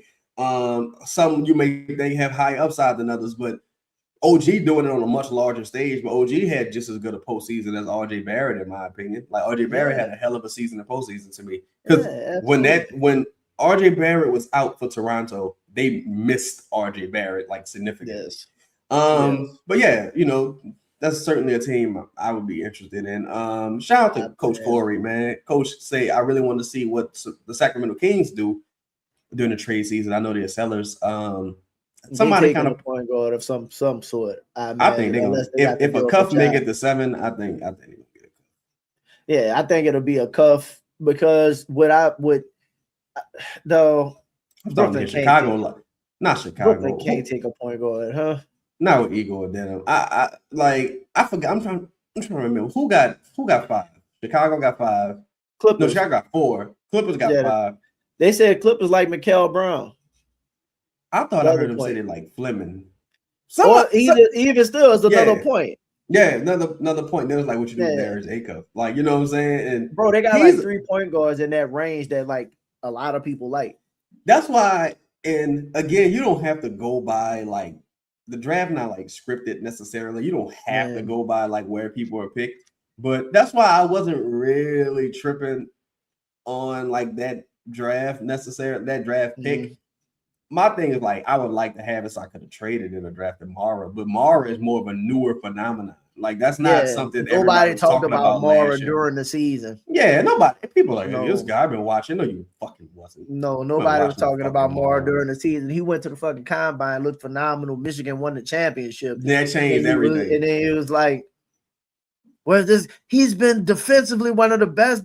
Like nobody was talking about Mara like that during the season. Mara. No, like, come on. Like, it wasn't until his combine measurements came out, bro, that really people started like, this dude is big and he can move. And then now you go back to looking at the tape and it's like, all right, he's actually really good. Because during the draft season, people talk about the same top 5 people. It's always the top Caleb, A-Cuff, Boot, like the big The same people, bro. the bright names of what you know what I mean? Star, like the star caliber guys. Like, or if you ball out in the tournament, that's when people start mentioning, you know what I mean, what you gonna look like. So let me ask you something. I've been kind of hearing some people potentially pour some cold water on the Pelicans getting involved in a potential Giannis deal. Do you think that's true, or do you think people just aren't in the know? I think it's a possibility of them not being in the know, but just to play devil's advocate to it, I could see the Pelicans deciding to sit it out and just say, "Yeah, you know what, we gonna keep out, like we gonna keep going a your different pick. direction. We gonna keep your pick and see and see what y'all look like for a while." You know what I'm like? Again, the idea of potentially landing 2 lottery picks when you don't have to be bad to land a possible lottery pick really got me like, I don't think you should trade the pick for no, like, under no circumstance, almost. You know what? I ain't gonna lie. If they did ultimately end up being 2 lottery picks, I'd be disappointed. Because I don't want to fucking suck next year. Like, I don't want to be trash. This is the thing. You ain't got to be bad to be in the top 4 next year. Well, yeah, technically you could you could right outside 40, the play. You could win 40 games, get like if the West is what everybody say, right?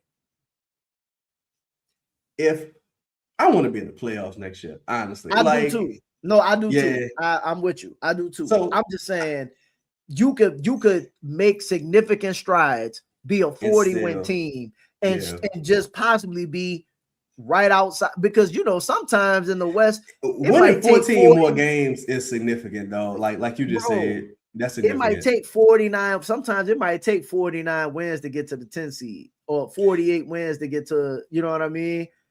If the West is just incredible, like the West have one of these years. If the East is just terrible next year, which I don't anticipate, but everybody in the West don't have like 46, 48 fucking exactly wins.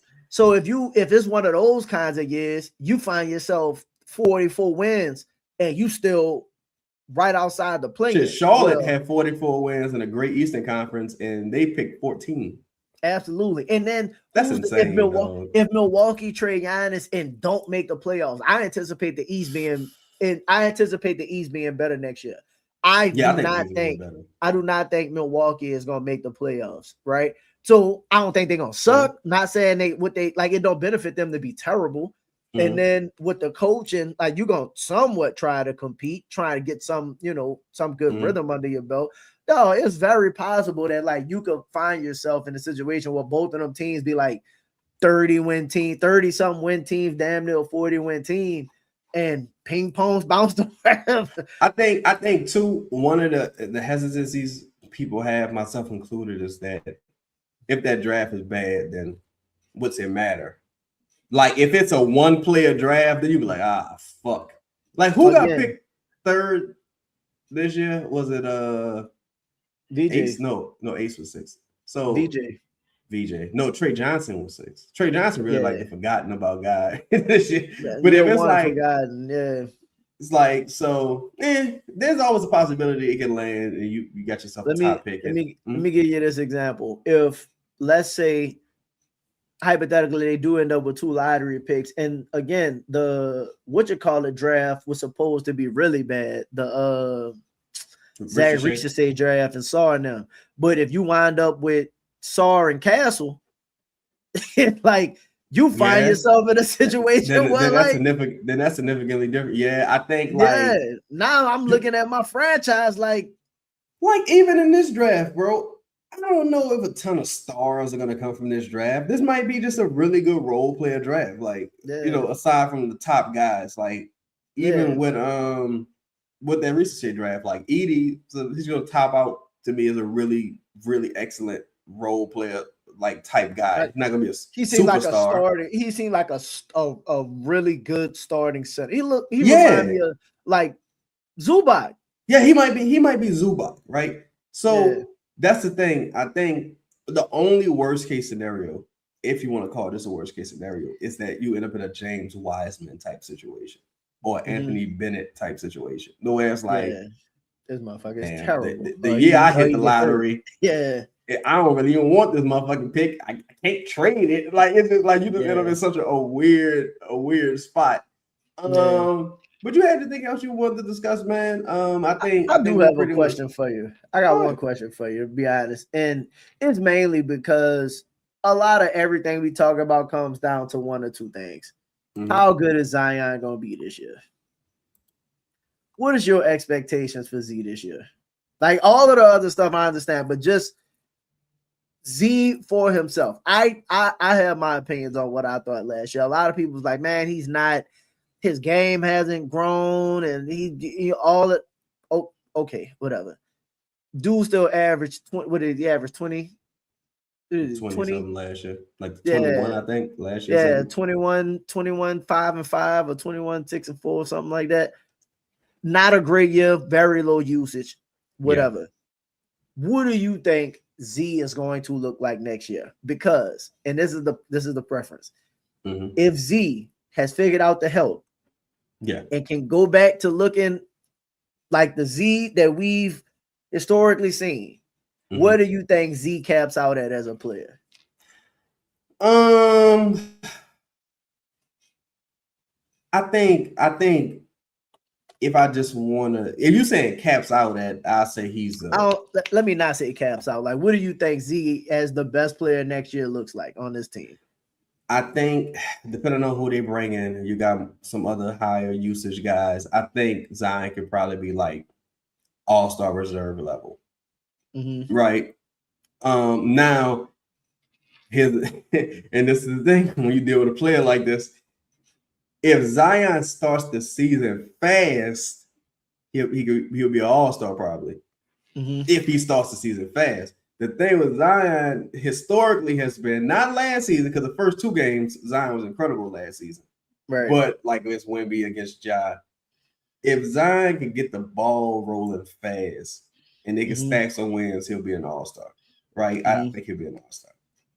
If Zion do the thing that he kind of does, the way he going rounds without throwing a punch, he just kind of floating a couple games here and there, then I think maybe if the team is good, maybe all-star reserve, something along those lines.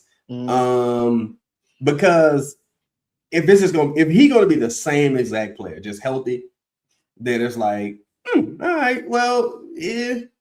I don't think that moved the needle at all. I don't think. You mean like, last year or like previous years? Oh yeah, not last year. I'm not even counting last year. I'm gonna just say like previous. I'm gonna still go from the 49 win season onward. Okay. Like if he's that guy, like who ended the season, I think he could be an all-star. If he's the guy we saw in spurts for the following season because he didn't play much, I think he'd be like an all-star reserve. If he's this guy that we saw this season, throw it away. Yeah. Like he ain't gonna do too much. Usage too low. The rebounding wasn't necessarily there. Shot well from the free throw line for him anyway.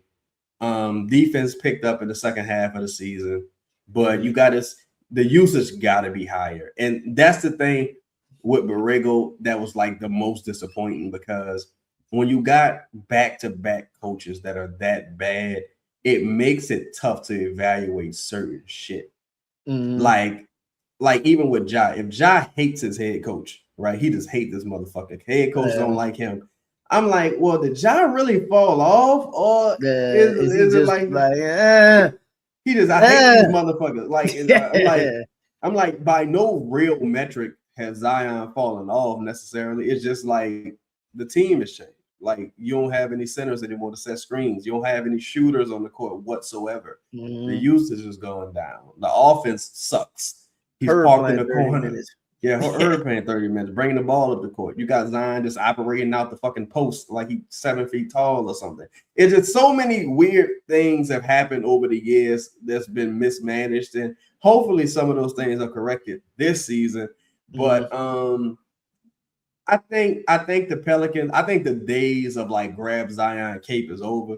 I think because I don't think the league is like that anymore. I think we've entered the sum of your parts era. So where like people can talk about Wemby, and I like Wemby, but that's a great fucking collection of talent, dog. Yeah. That's a lot of talent, like for real on that team. This is what I think. I think the team has to be better, right? Obviously, the team has to, not from a talent standpoint. They just have to be, even if you kept it the same, has to be utilized better.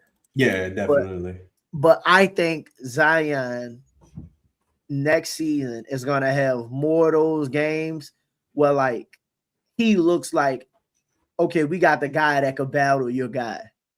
Okay. You know what I mean? Because I think part of even at times this season, he came out and had games and moments where he was like, bro, this motherfucker the best dude out here. With like some good player. Gets the Spurs like 3 times. Yeah, like even the Minnesota game. He always killed Minnesota. Yeah, and like they had it was a lot of games, bro. Yeah. The dude, look, that's the thing. People say Zion can't play or the one trick pony thing. It's like, it's disingenuous. The dude fucking cold. The nigga cold. The only thing is like, is he cold enough to make a dent with high usage? Like, if his usage, hypothetically speaking, if it was like 13%, hypothetically, right? And it shot up to like 18 or something. Matter of fact, I can Google it and just give the exact numbers for his usage. Right? If his usage increases this season, how many more wins would that have led to? Like, if any, like, you know what I'm saying? Like, how the thing before is when he used to play, it was like you knew you had chances to compete.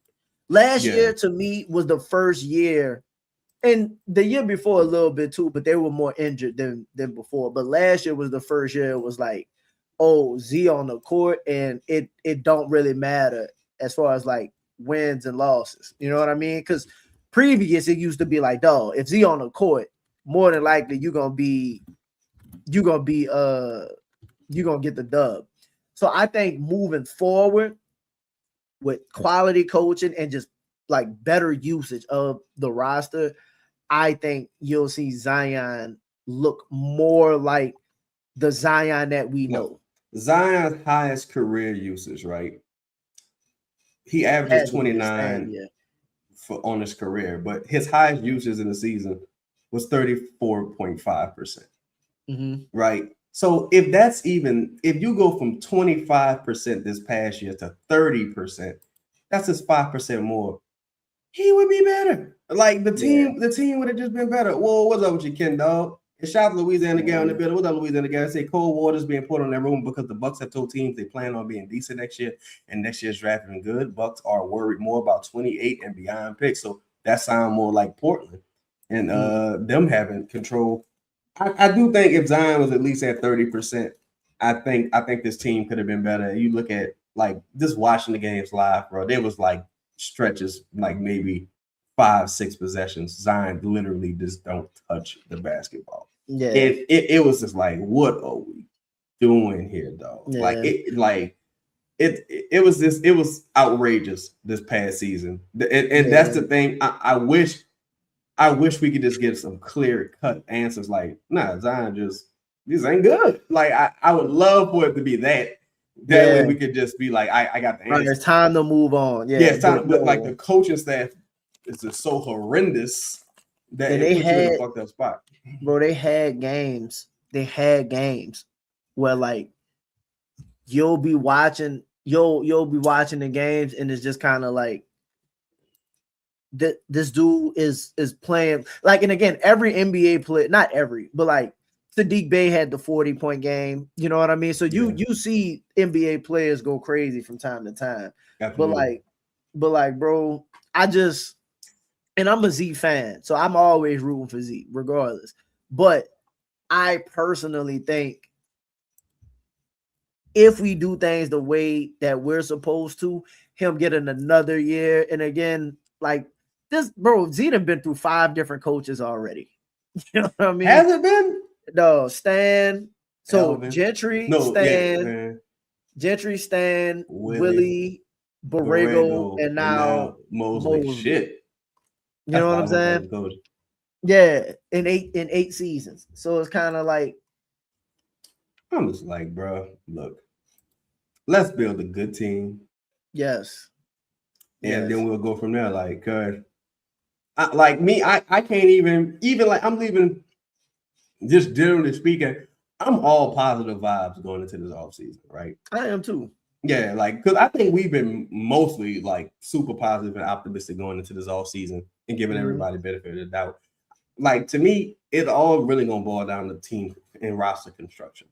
Yes. So like, can you accumulate enough talent to make yourself competitive? I think the people that's like, well, you can't compete at all. It's like, what does competition look like to you? Because again, if Wemby gets suspended one game, the Spurs probably, even as talented as they are, their defense centers around Wembanyama being who he is.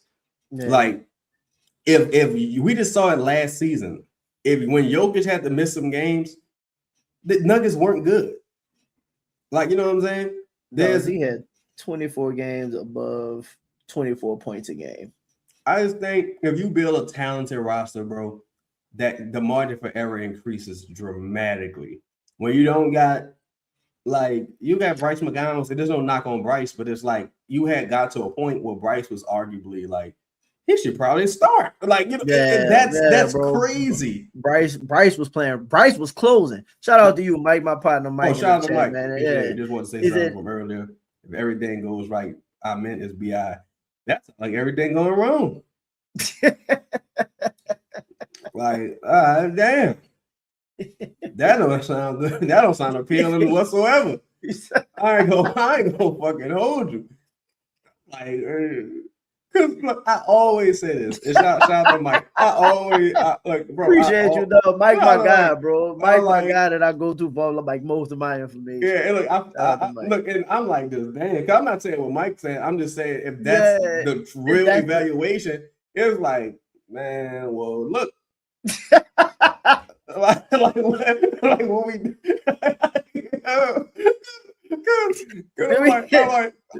I'm like, what the fuck? Because I'm like, that ain't even DeMar DeRozan. Imagine he started, bro. I can see you now. They draft Nate and then like, this motherfucker give me BI vibes. I can see you just get him out. Because we already got a player on the team right now that give me BI vibes, like a ball stopper, you know, whatever. Honestly, honestly. If Brandon shot threes, Brandon's a hell of a player when he shoots threes. Yes. Now, the thing I'll say about Nate Ament that I agree with Mike is that, again, first step don't seem to really be there. Now, Nate Ament look a lot stronger than Brandon. Like earlier in his career, and Brandon had he could pass. Brandon had good vision. Brandon is a good player, though. Until you put that pressure on him, then it changes. Again, Brandon as a three. And that's the point that I keep making to people. It's like, bro, like Trey, as like all of these people that's talking about trading for Trey Murphy, not trying to make him their second best player on the team. No, they talking about making Trey like your fourth option, like fifth option, something like that. We have to get to the point where I should play third, like at best third. But like if we get to the point you could get Trey to be your fourth option, you'll go back to looking like the team that was winning 42 and 49. You'll get back to that. And like Z don't have to be your clear 1A, right? Because even when Brandon was here, they went back and forth about who was the best player. Like some nights it was Z, some nights it was BI. They couldn't figure it out. If you got a guy that was equivalent to Z, but was able to like play consistently, now you got about 45 to 50 wins.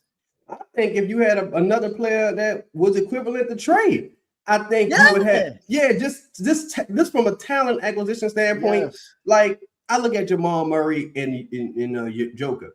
Jamal Murray's nowhere near as talented as Joker as far as what Joker is and who he is.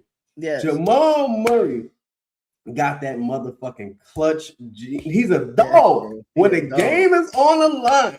You know, Jamal Murray is going to deliver 9 times out of 10. That's who Jamal Murray is. They complement each other perfectly.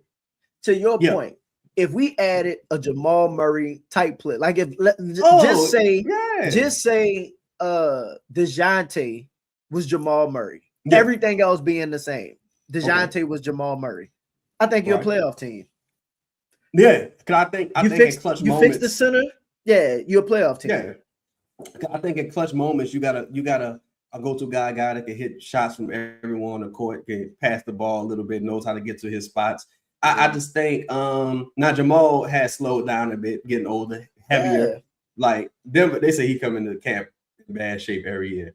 But shit, so the Joker. Some players just play themselves into shape, I guess. But I think if you had a guy like that who's just a fucking killer, then that changes a lot of the dynamics of team building. Whereas with the Pelicans, again, Pelicans really only had one on-ball creator on the court at any given time. Oh, what up, Savage? Yeah. Like shout out to Booker. Like Devin Booker hasn't won necessarily, but Devin Booker, they all cut from that cloth of just like, I'm a bucket getter. I'm a bucket getter. Like I'm not like a small guard. I'm a true bucket getter. I can score from anywhere on the court. Whereas again, kind of like with the Knicks to a degree, it's like Jalen Brunson is the only real on-ball creator on that team. Yeah. Zion for the Pelicans is and Fears, but Fears is a rookie, but the only on-ball creators. Like Sadiq Bey got to be in the post. Sadiq Bey not really beating nobody off the dribble. Sadiq Bey, like he's a catch and shoot guy, or he in the post, he gonna do his thing, turn around, fade away, offensive board, same thing like that. I think if Trey was able to put the ball on the floor a bit more, I think he would give you another threat to collapse the defense. But let's say you do collapse the defense, who you kicking it to? Herb? Who you kicking it to? Eve Messi, Derek, If Fears year 2 leap is significant, right? And he can be, and I like to use this comp to a degree, right?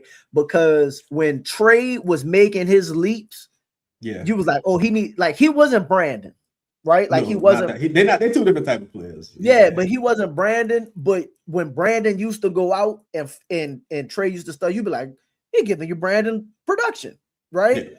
But he was off the bench, which means he was a quality player. If you could get if Fears can take the leap to be like, all right, I'm close to, like, you ain't got to be Trey necessarily, because I think Trey is obviously beyond Fears right now. But if you can be close to where, like if hypothetically, let's say next year, Fears, because he averaged 14 last year. Let's say he gets a little bit more efficient with finishing at the rim. He started shooting his threes a little bit better. Let's say that dude get the averaging like 18 a game.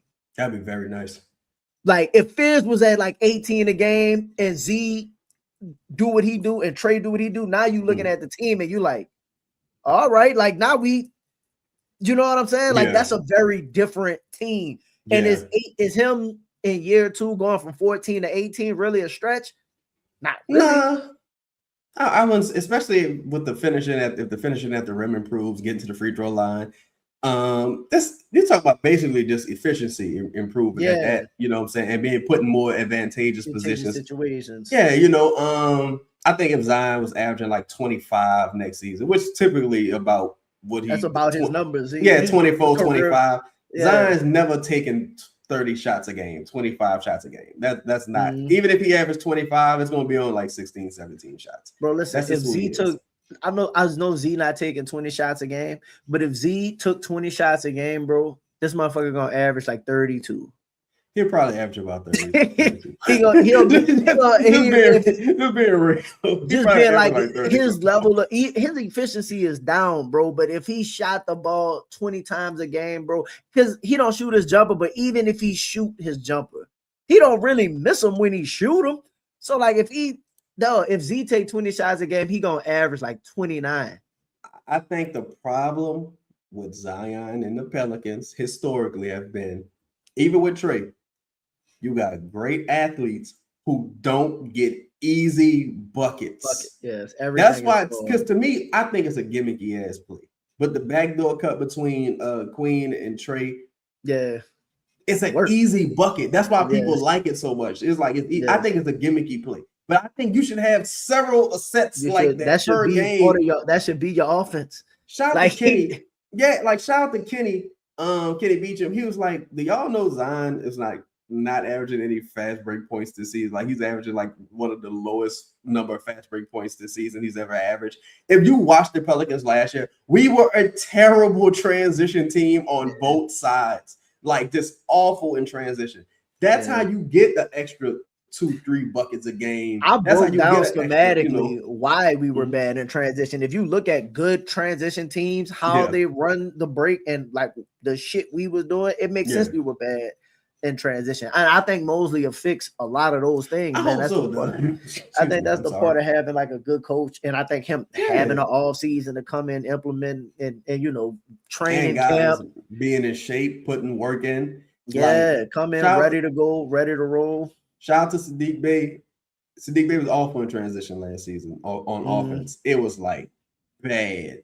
Like the Pelicans was there's so many weird things this past season. That's why I think I understand the line of thinking that's saying, nobody's saying we're a contender, but we better than this. And it's like, to me, the Pelicans were at least a play-in team this season.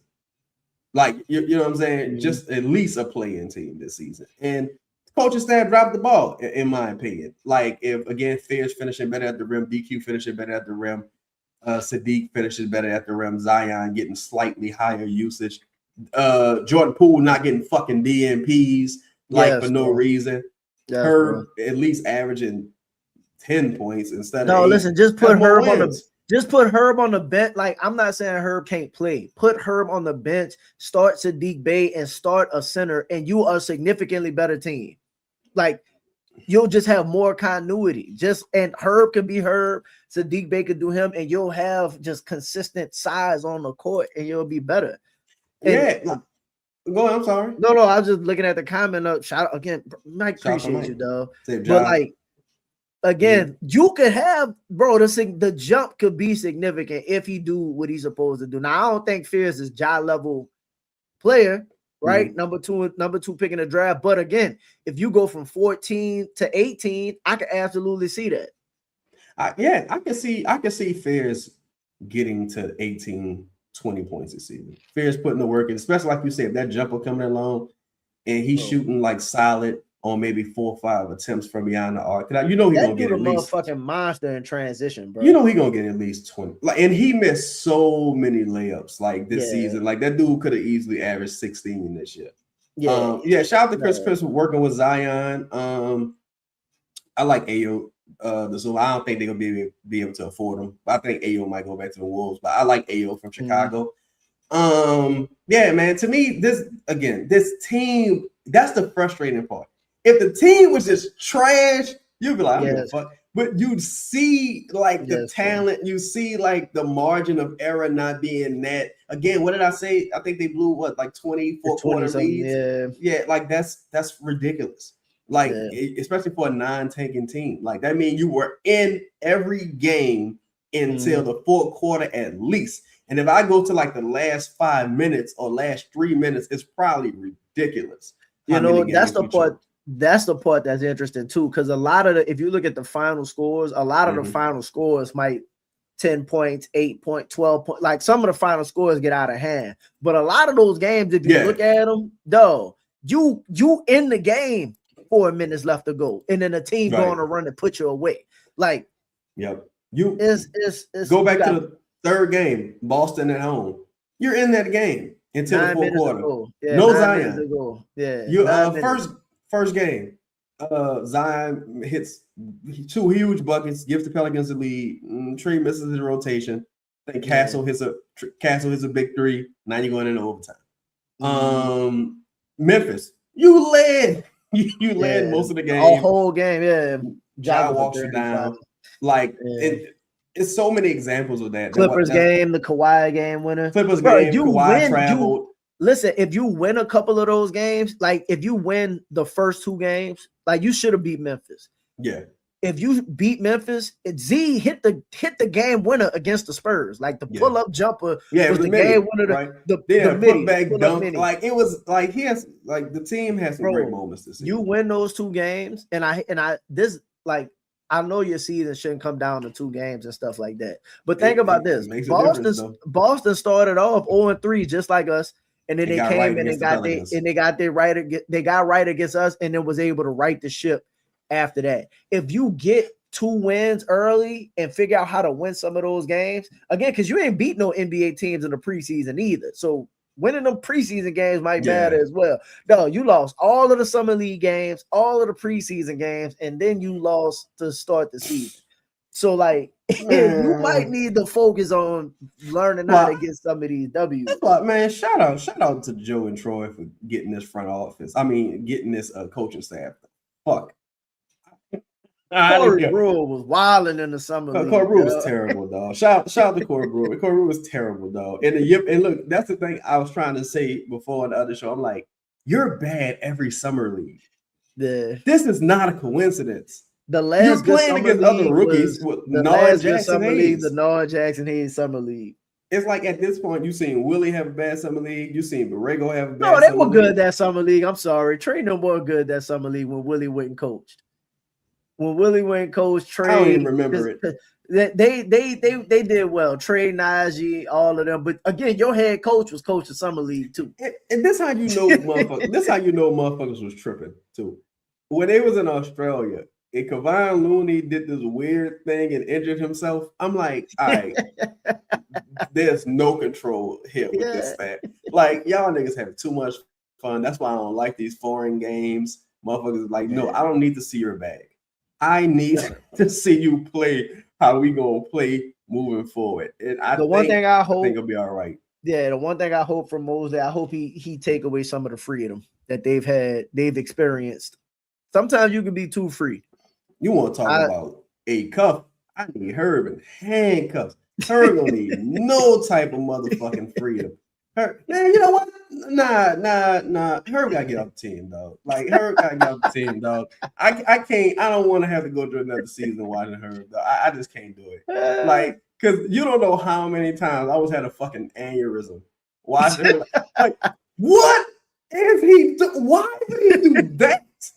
Like what Fox did last night. Imagine 80. I don't know how many games Herb played. If Herb played 56 games, imagine 54 games of De'Aaron Fox like mistakes all fucking season. Jesus, no. That's why I be trying like, well, maybe he came off the bench. I'm like, no, this nigga is out of control.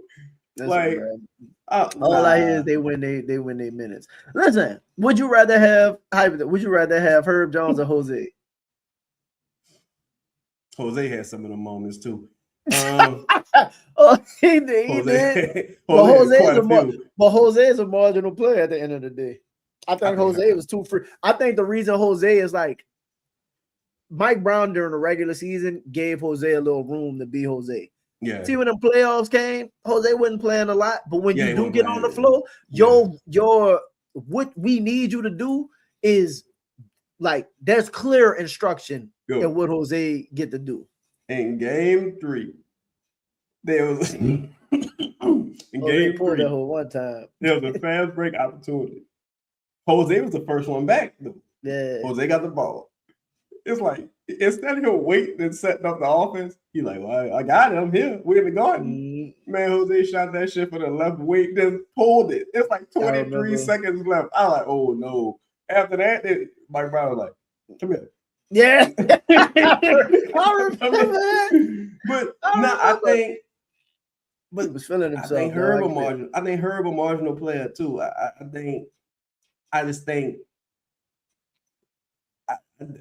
think sometimes you can have a team the way it's like, well, somebody got to shoot these motherfuckers. Why not me? Yeah, that's why I just don't want it to come down to that. Like, I don't believe in that though. I don't believe in that because I think if y'all like, for me, I ain't gonna lie.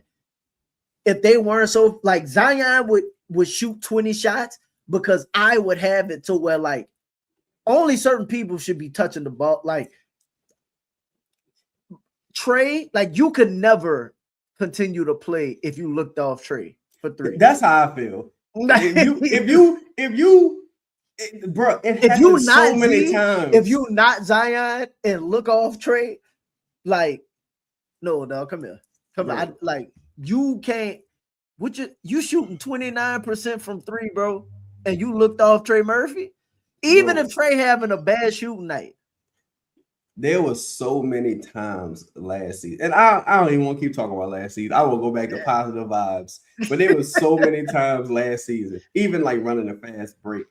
I'm like, just give it Zion. You ain't gonna give up the ball to Zion right there. Zion, throw the alley. Nobody, and then it's or Trey. Throw the alley. Trey right here looking for the ball. I'm like, no, Sadiq, you can't dribble the ball 12 times and turn around with this. Taking this that hook. bitch to the post. Yeah, it was like it was so many things to it was just like, nah, we like you know the one thing I like DQ game, but you know the one thing I hate about DQ game when he get the rebound, the slow break. Like I hate the slow fast break, like because he'll get it and like I know he won't keep it because he can handle the rock, right? But he'll get it, wait, and then like, all right, now I'm dribbling that bitch down. It's like, no, dog. Get that bitch and either get it to one of the guards or like get it and immediately hit the break and go. I think this is an interesting question. Here's the question. Shout out to William Williams. How many players we have could perform in the Garden last night? That's the answer is how. Honestly, that's not the Garden to me. That like they reconstructed Madison Square Garden years ago. And they priced out like them fans you see on the street, like throwing eggs and wilding out. That's the fucking Garden. Like these 2 games, it's quiet as a motherfucker in there. It's not even Boston Garden. Like that whole. What you call it said that. Like Paul Pierce said that on the it's show a bunch of rich people. It's a bunch of like super rich, high end celebrities. Like it's not regular everyday people in that bitch wilding out. You don't hear no do. Like you don't really. No. It's Taylor Swift on the sideline. Yeah, I think Z, bro. Listen, I think Z. I know we gotta see it, but typically, for the most part, on like it's time to ball type games, if Z not hurt, he ball out. Yeah, I think I ain't never seen. Look, to me, the only player I've ever seen Zion have trouble with is Draymond here and there, and Jaren Jackson Jr. Other than that, Zion gonna give everybody the business. But here's the thing. Again, I think Trey will perform too. I think, and look, we've seen Trey in some big minutes. We've seen Trey in the Staples Center hit big shots. We've seen Zion in the Staples Center. Yeah, Trey against OKC in that first round playoff was the only dude performing in game 1 in OKC. When it was the AC made the playoffs. When the NBA Cup shit happened, right? And Zion looked terrible. Yes. He was still the best Pelican. That's how. But since he's Zion, it looked really bad, and he looked really bad. But he was still the best Pelican. If you go back to they played the Lakers again after that. They get the Lakers like 20 something. Like he was dominating. That's when he dunked on Trey Jemison, I think. The game before. Well, what up, Lee? I think the game before the conference, the tournament cup game or whatever. Yeah. I think Z had like 34 or something like a 14 for 18, 34 point. 2 games after that, cup over, he played Minnesota at home. Yeah. Right. I don't know if he took a laxative or what happened, but he lost all that weight. Lost all the weight. He just immediately got skinny. Nigga took a laxative, got into the sauna, lost all the weight. Dominated Minnesota. I think the nigga missed 1 shot. He went like 11 for 12 for like 30 something points, right? Yeah. Then played Minnesota again. This one Ant was like on his all defense type shit. Yeah, trying to dominate. You can't do nothing. You can't listen, bro. Listen, dog. This is the thing about Z. People talk about Z limitations. Dog. Oh yeah, this was nice too. There is nobody like I don't care who you are. I personally don't think there's anybody in the league physically built to guard Zion. Like, I just don't think the person like Draymond maybe, but like, just if you don't have the wall, if you do not have the wall, there's nobody big enough, strong enough, athletic enough, fast enough to keep that motherfucker out the paint and leaping over everybody. That's like that, and his like the dude shooting like almost 70% around the rim, bro. The problem is Zion left a lot of money on the table consistently.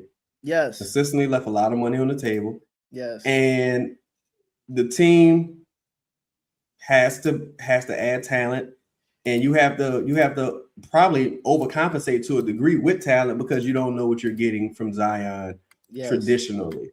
And that's really the truth of the matter. For as good as the flashes he's shown, they're flashes. Gotta stay healthy. That's fair. And you can't be 29 games of great. You gotta be consistently. You gotta be consistently what you are, dog. Bro, and that's why I fuck with Joe Dumars, son. Because I remember Joe Dumars was sitting there with Fletcher, and he was like, I told Zion, man, you gotta play some games, my man. Like, what the fuck are you talking about? Like, for example, this shit cool when you do it every once in a while, but it gotta be a thing, brother. It can't be a when you feel up to it type situation. Like, but what they did is they picked up full court. Right. They didn't let him get ahead of steam. Although yes, he did. Yes, he did, Joe. Puts it home at the buzzer.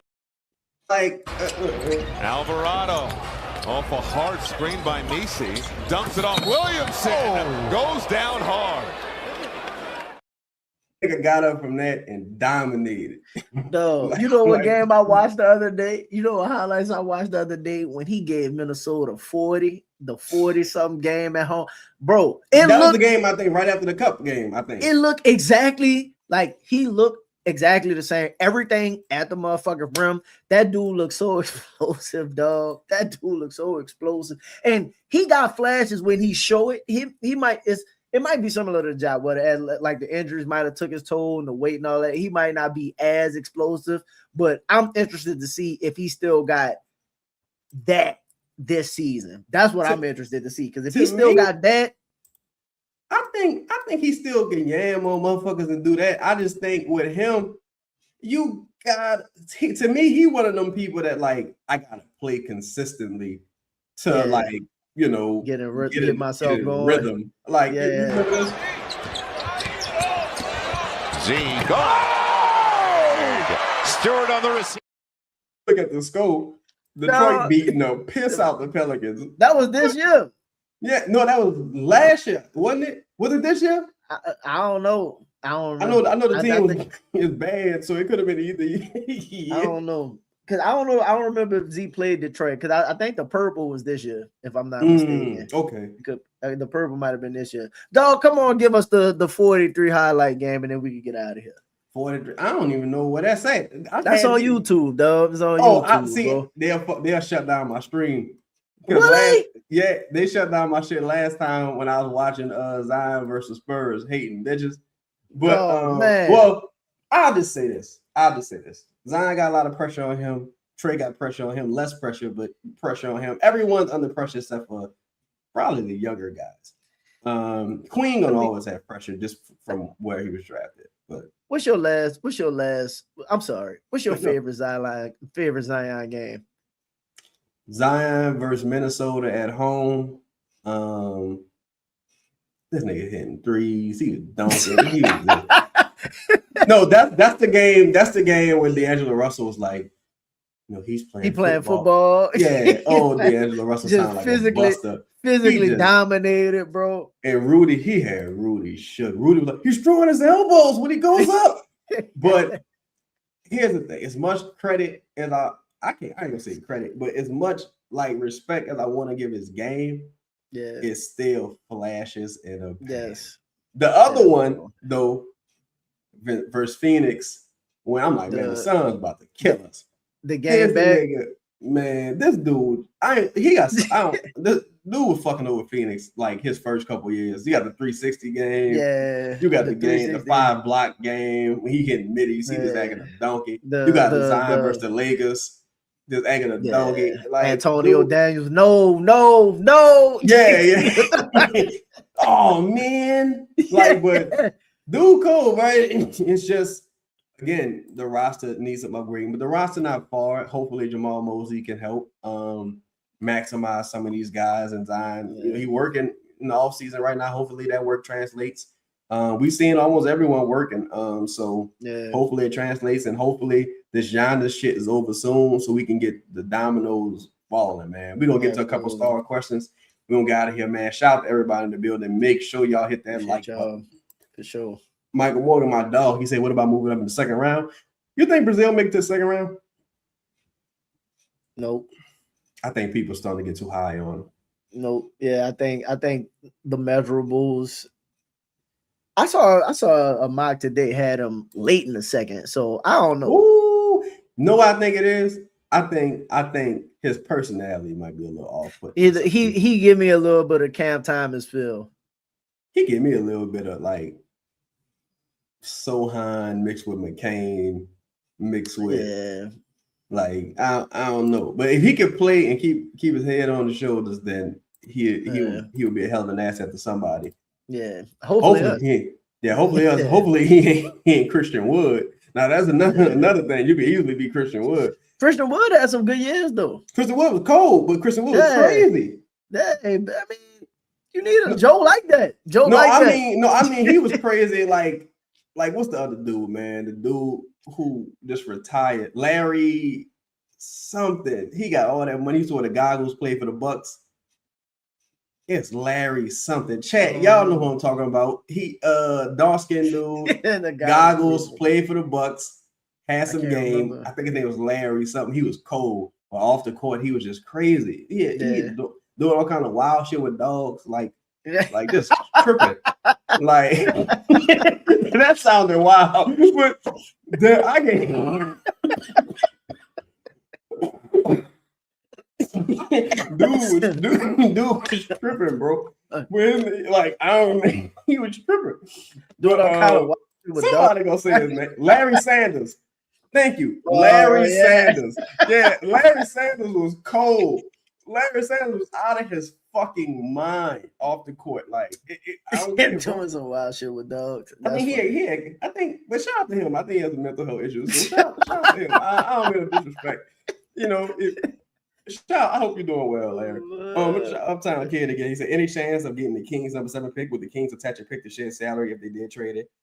I don't think so. I don't think so. I think they taking that pick. I think they look at them taking 7 as like us when we got Fizz or whatever. I think they like, listen, we need to get some pieces in here to start reshaping this. So I think, no, there's no chance in getting that pick. I don't think so. I then like their salary situation, they can only really trade Levine to a team with like cap space mainly because they still would be taking a ton of salary back. They'll just have to chip away at the salary, like 10 million here, 5 million here. It'll be really tough for them to move off all that salary. Uptown Kid again, he said, which unrestricted free agent center do y'all like? Nurkic, Vucevic, Zach Collins, Mitchell Robinson. I'm hard no on Mitchell Robinson. Robert Williams, Mo Wagner, Nick Richards. Of all those, give me Robert Williams. I'm with you. Of all them, give me Robert Williams, dog. Honestly, if we don't land a Ware or a Mara, I kind of just want to get like 3 centers, Eve, Robert Williams, and one more dude, and just just run center by committee. And different skill sets, and just have a bunch of high motor players that can just wreak fucking havoc. Yeah, just be out there. Listen, we got 18 fouls. Yeah, Jeremy, just rebound and knock people down, though. Just wreak havoc, knock people down. Run the flow. Don't try and dunk on people. Like I don't care if you get the offensive foul. Just run people over. Because it's rare to find like 40-minute centers nowadays, 35 minutes. Not everybody is by committee. Yeah, because even Wemby, like physically, it's tough. He's doing it now. Shout out to him. That mother. First of all, Wemby would have to get popped. I ain't gonna lie. I saw Wemby try to kick OG, and I'm like, you fake ass come with that size 29 shoe. You trying to step on that man knee? I'm like, boy, if your motherfucking shoestring touch my ACL, it's get over here. At least Wemby know who to take out. Yeah, Shout at out least to him. Wemby, you know. he ain't trying to take out Josh Hart. He's like, motherfucking OG Anunoby killing. That dude quickly became one of the most hated players in the NBA. Like fast. The Wemby. Yeah, Wemby. Because it's like, boy, you do a lot of whole shit. Like, Yeah. but see when people start focusing on you and they take away from what's happening with OKC because OKC had so much hate for the flop. Yeah, people just didn't like okay. Yeah, it was like fuck that, bully him, make him want to fall. But now it's like, wait, this shit a little overly excessive. Like, and they can't touch you. No. And I watched his post game last night. He's like, I don't know what you want me to say. You know. Bitch, I was tell y'all something. I say this every episode. If Victor Wembanyama's name was Jamal Green, same player, same measurement, same everything. If his name was Jamal Green, boy, they'll be on Jamal Green ass trying to come loud, kick a motherfucker. Are you crazy? Yeah. Boy, I'd have had to pop with it.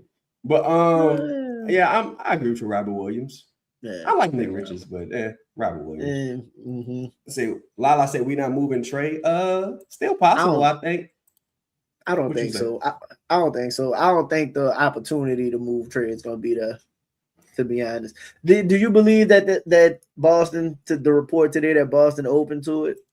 It's like everybody other than Tatum. Who said it? Bill Simmons. I don't remember who. I saw it today. Somebody came out. It was like that Boston is actually like everybody other than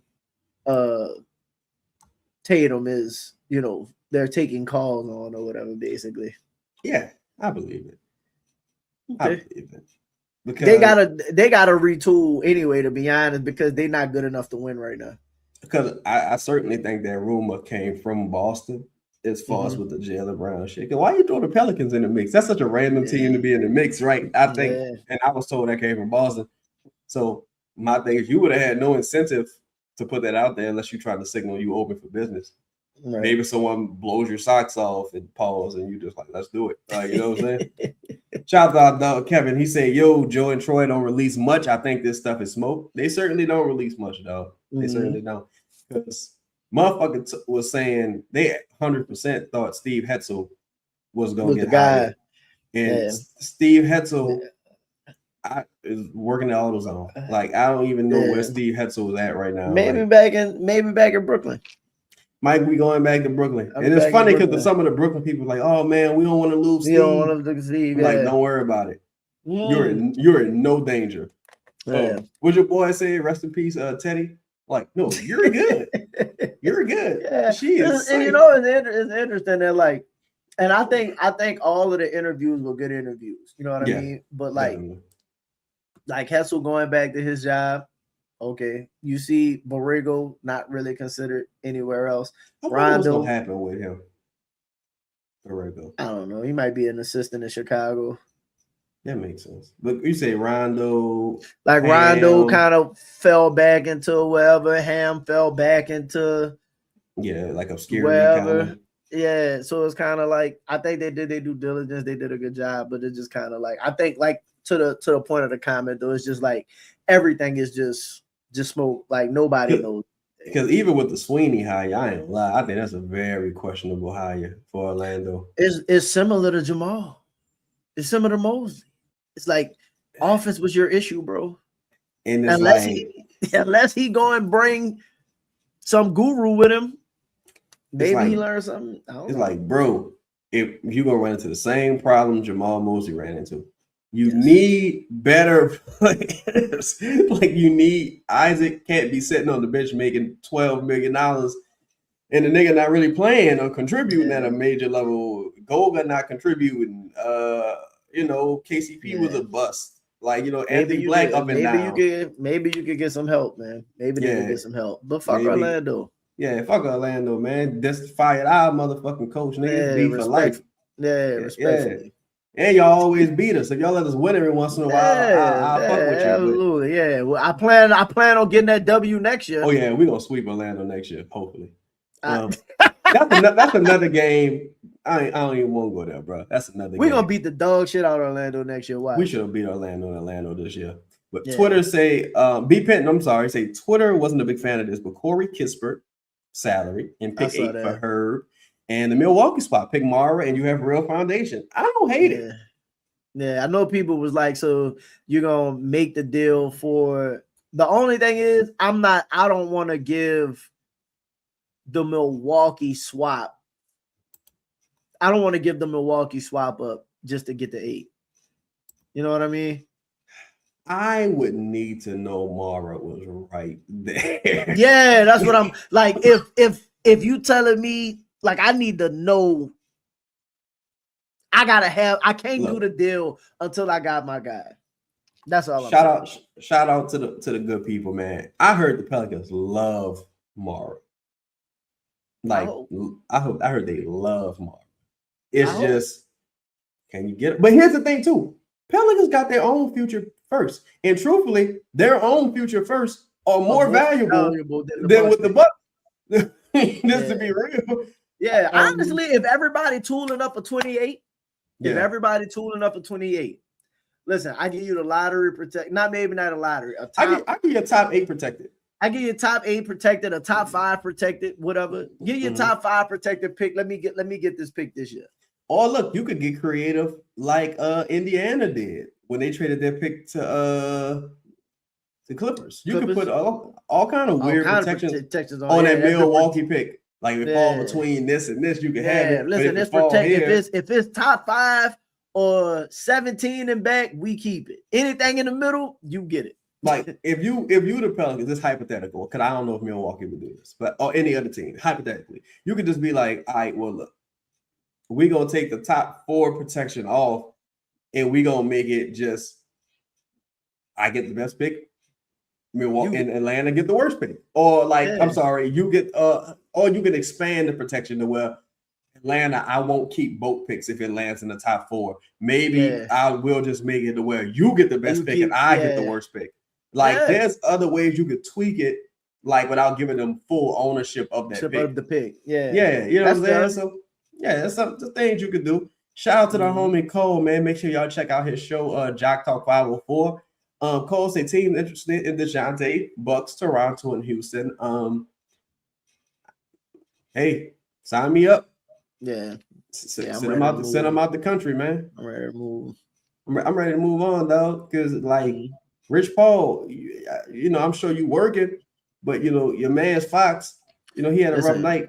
DeJounte need to go back to San Antonio, though. Perfect. Just give us Dylan Harper, though. Like, what? Yo, let me ask you this: would you trade if they was open to doing it? I don't think they would do it, but in a 3-team deal, if you could get DeJounte to San Antonio, and they were like, "We'll give you Devin Vassell." Absolutely, no way they do it too. They wouldn't do it, but no way they do that. Pop, look, I don't know if Pop's still on that upstairs, but he loved him some DeJounte, boy. Yeah, Pop like DeJounte. One of them people in them. You know what I think? You know what they'll what circumstances they'll consider it? What if they was able to move Fox to somebody else?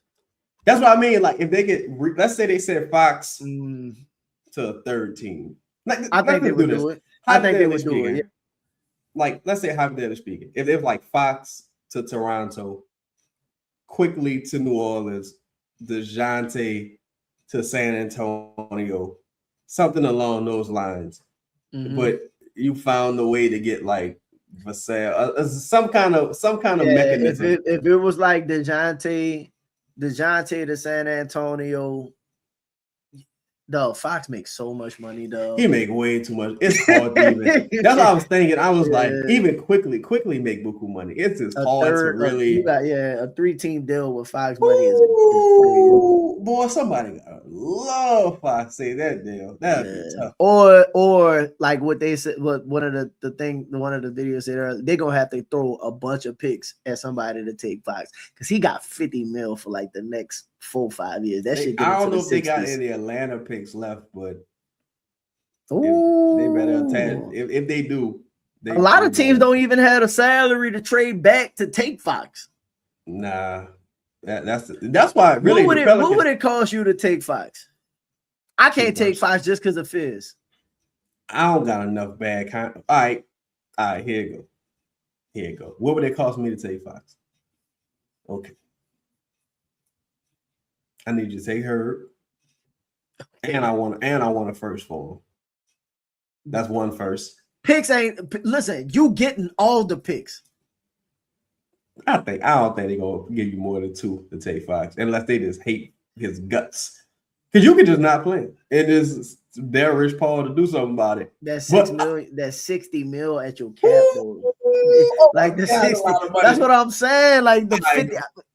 You gotta do something. It'll have to, just for salary purposes. It gotta be DeJounte, and Poole, Herb, or DeJounte and Poole, but DeJounte, Herb, and Hawkins, that'll get you close.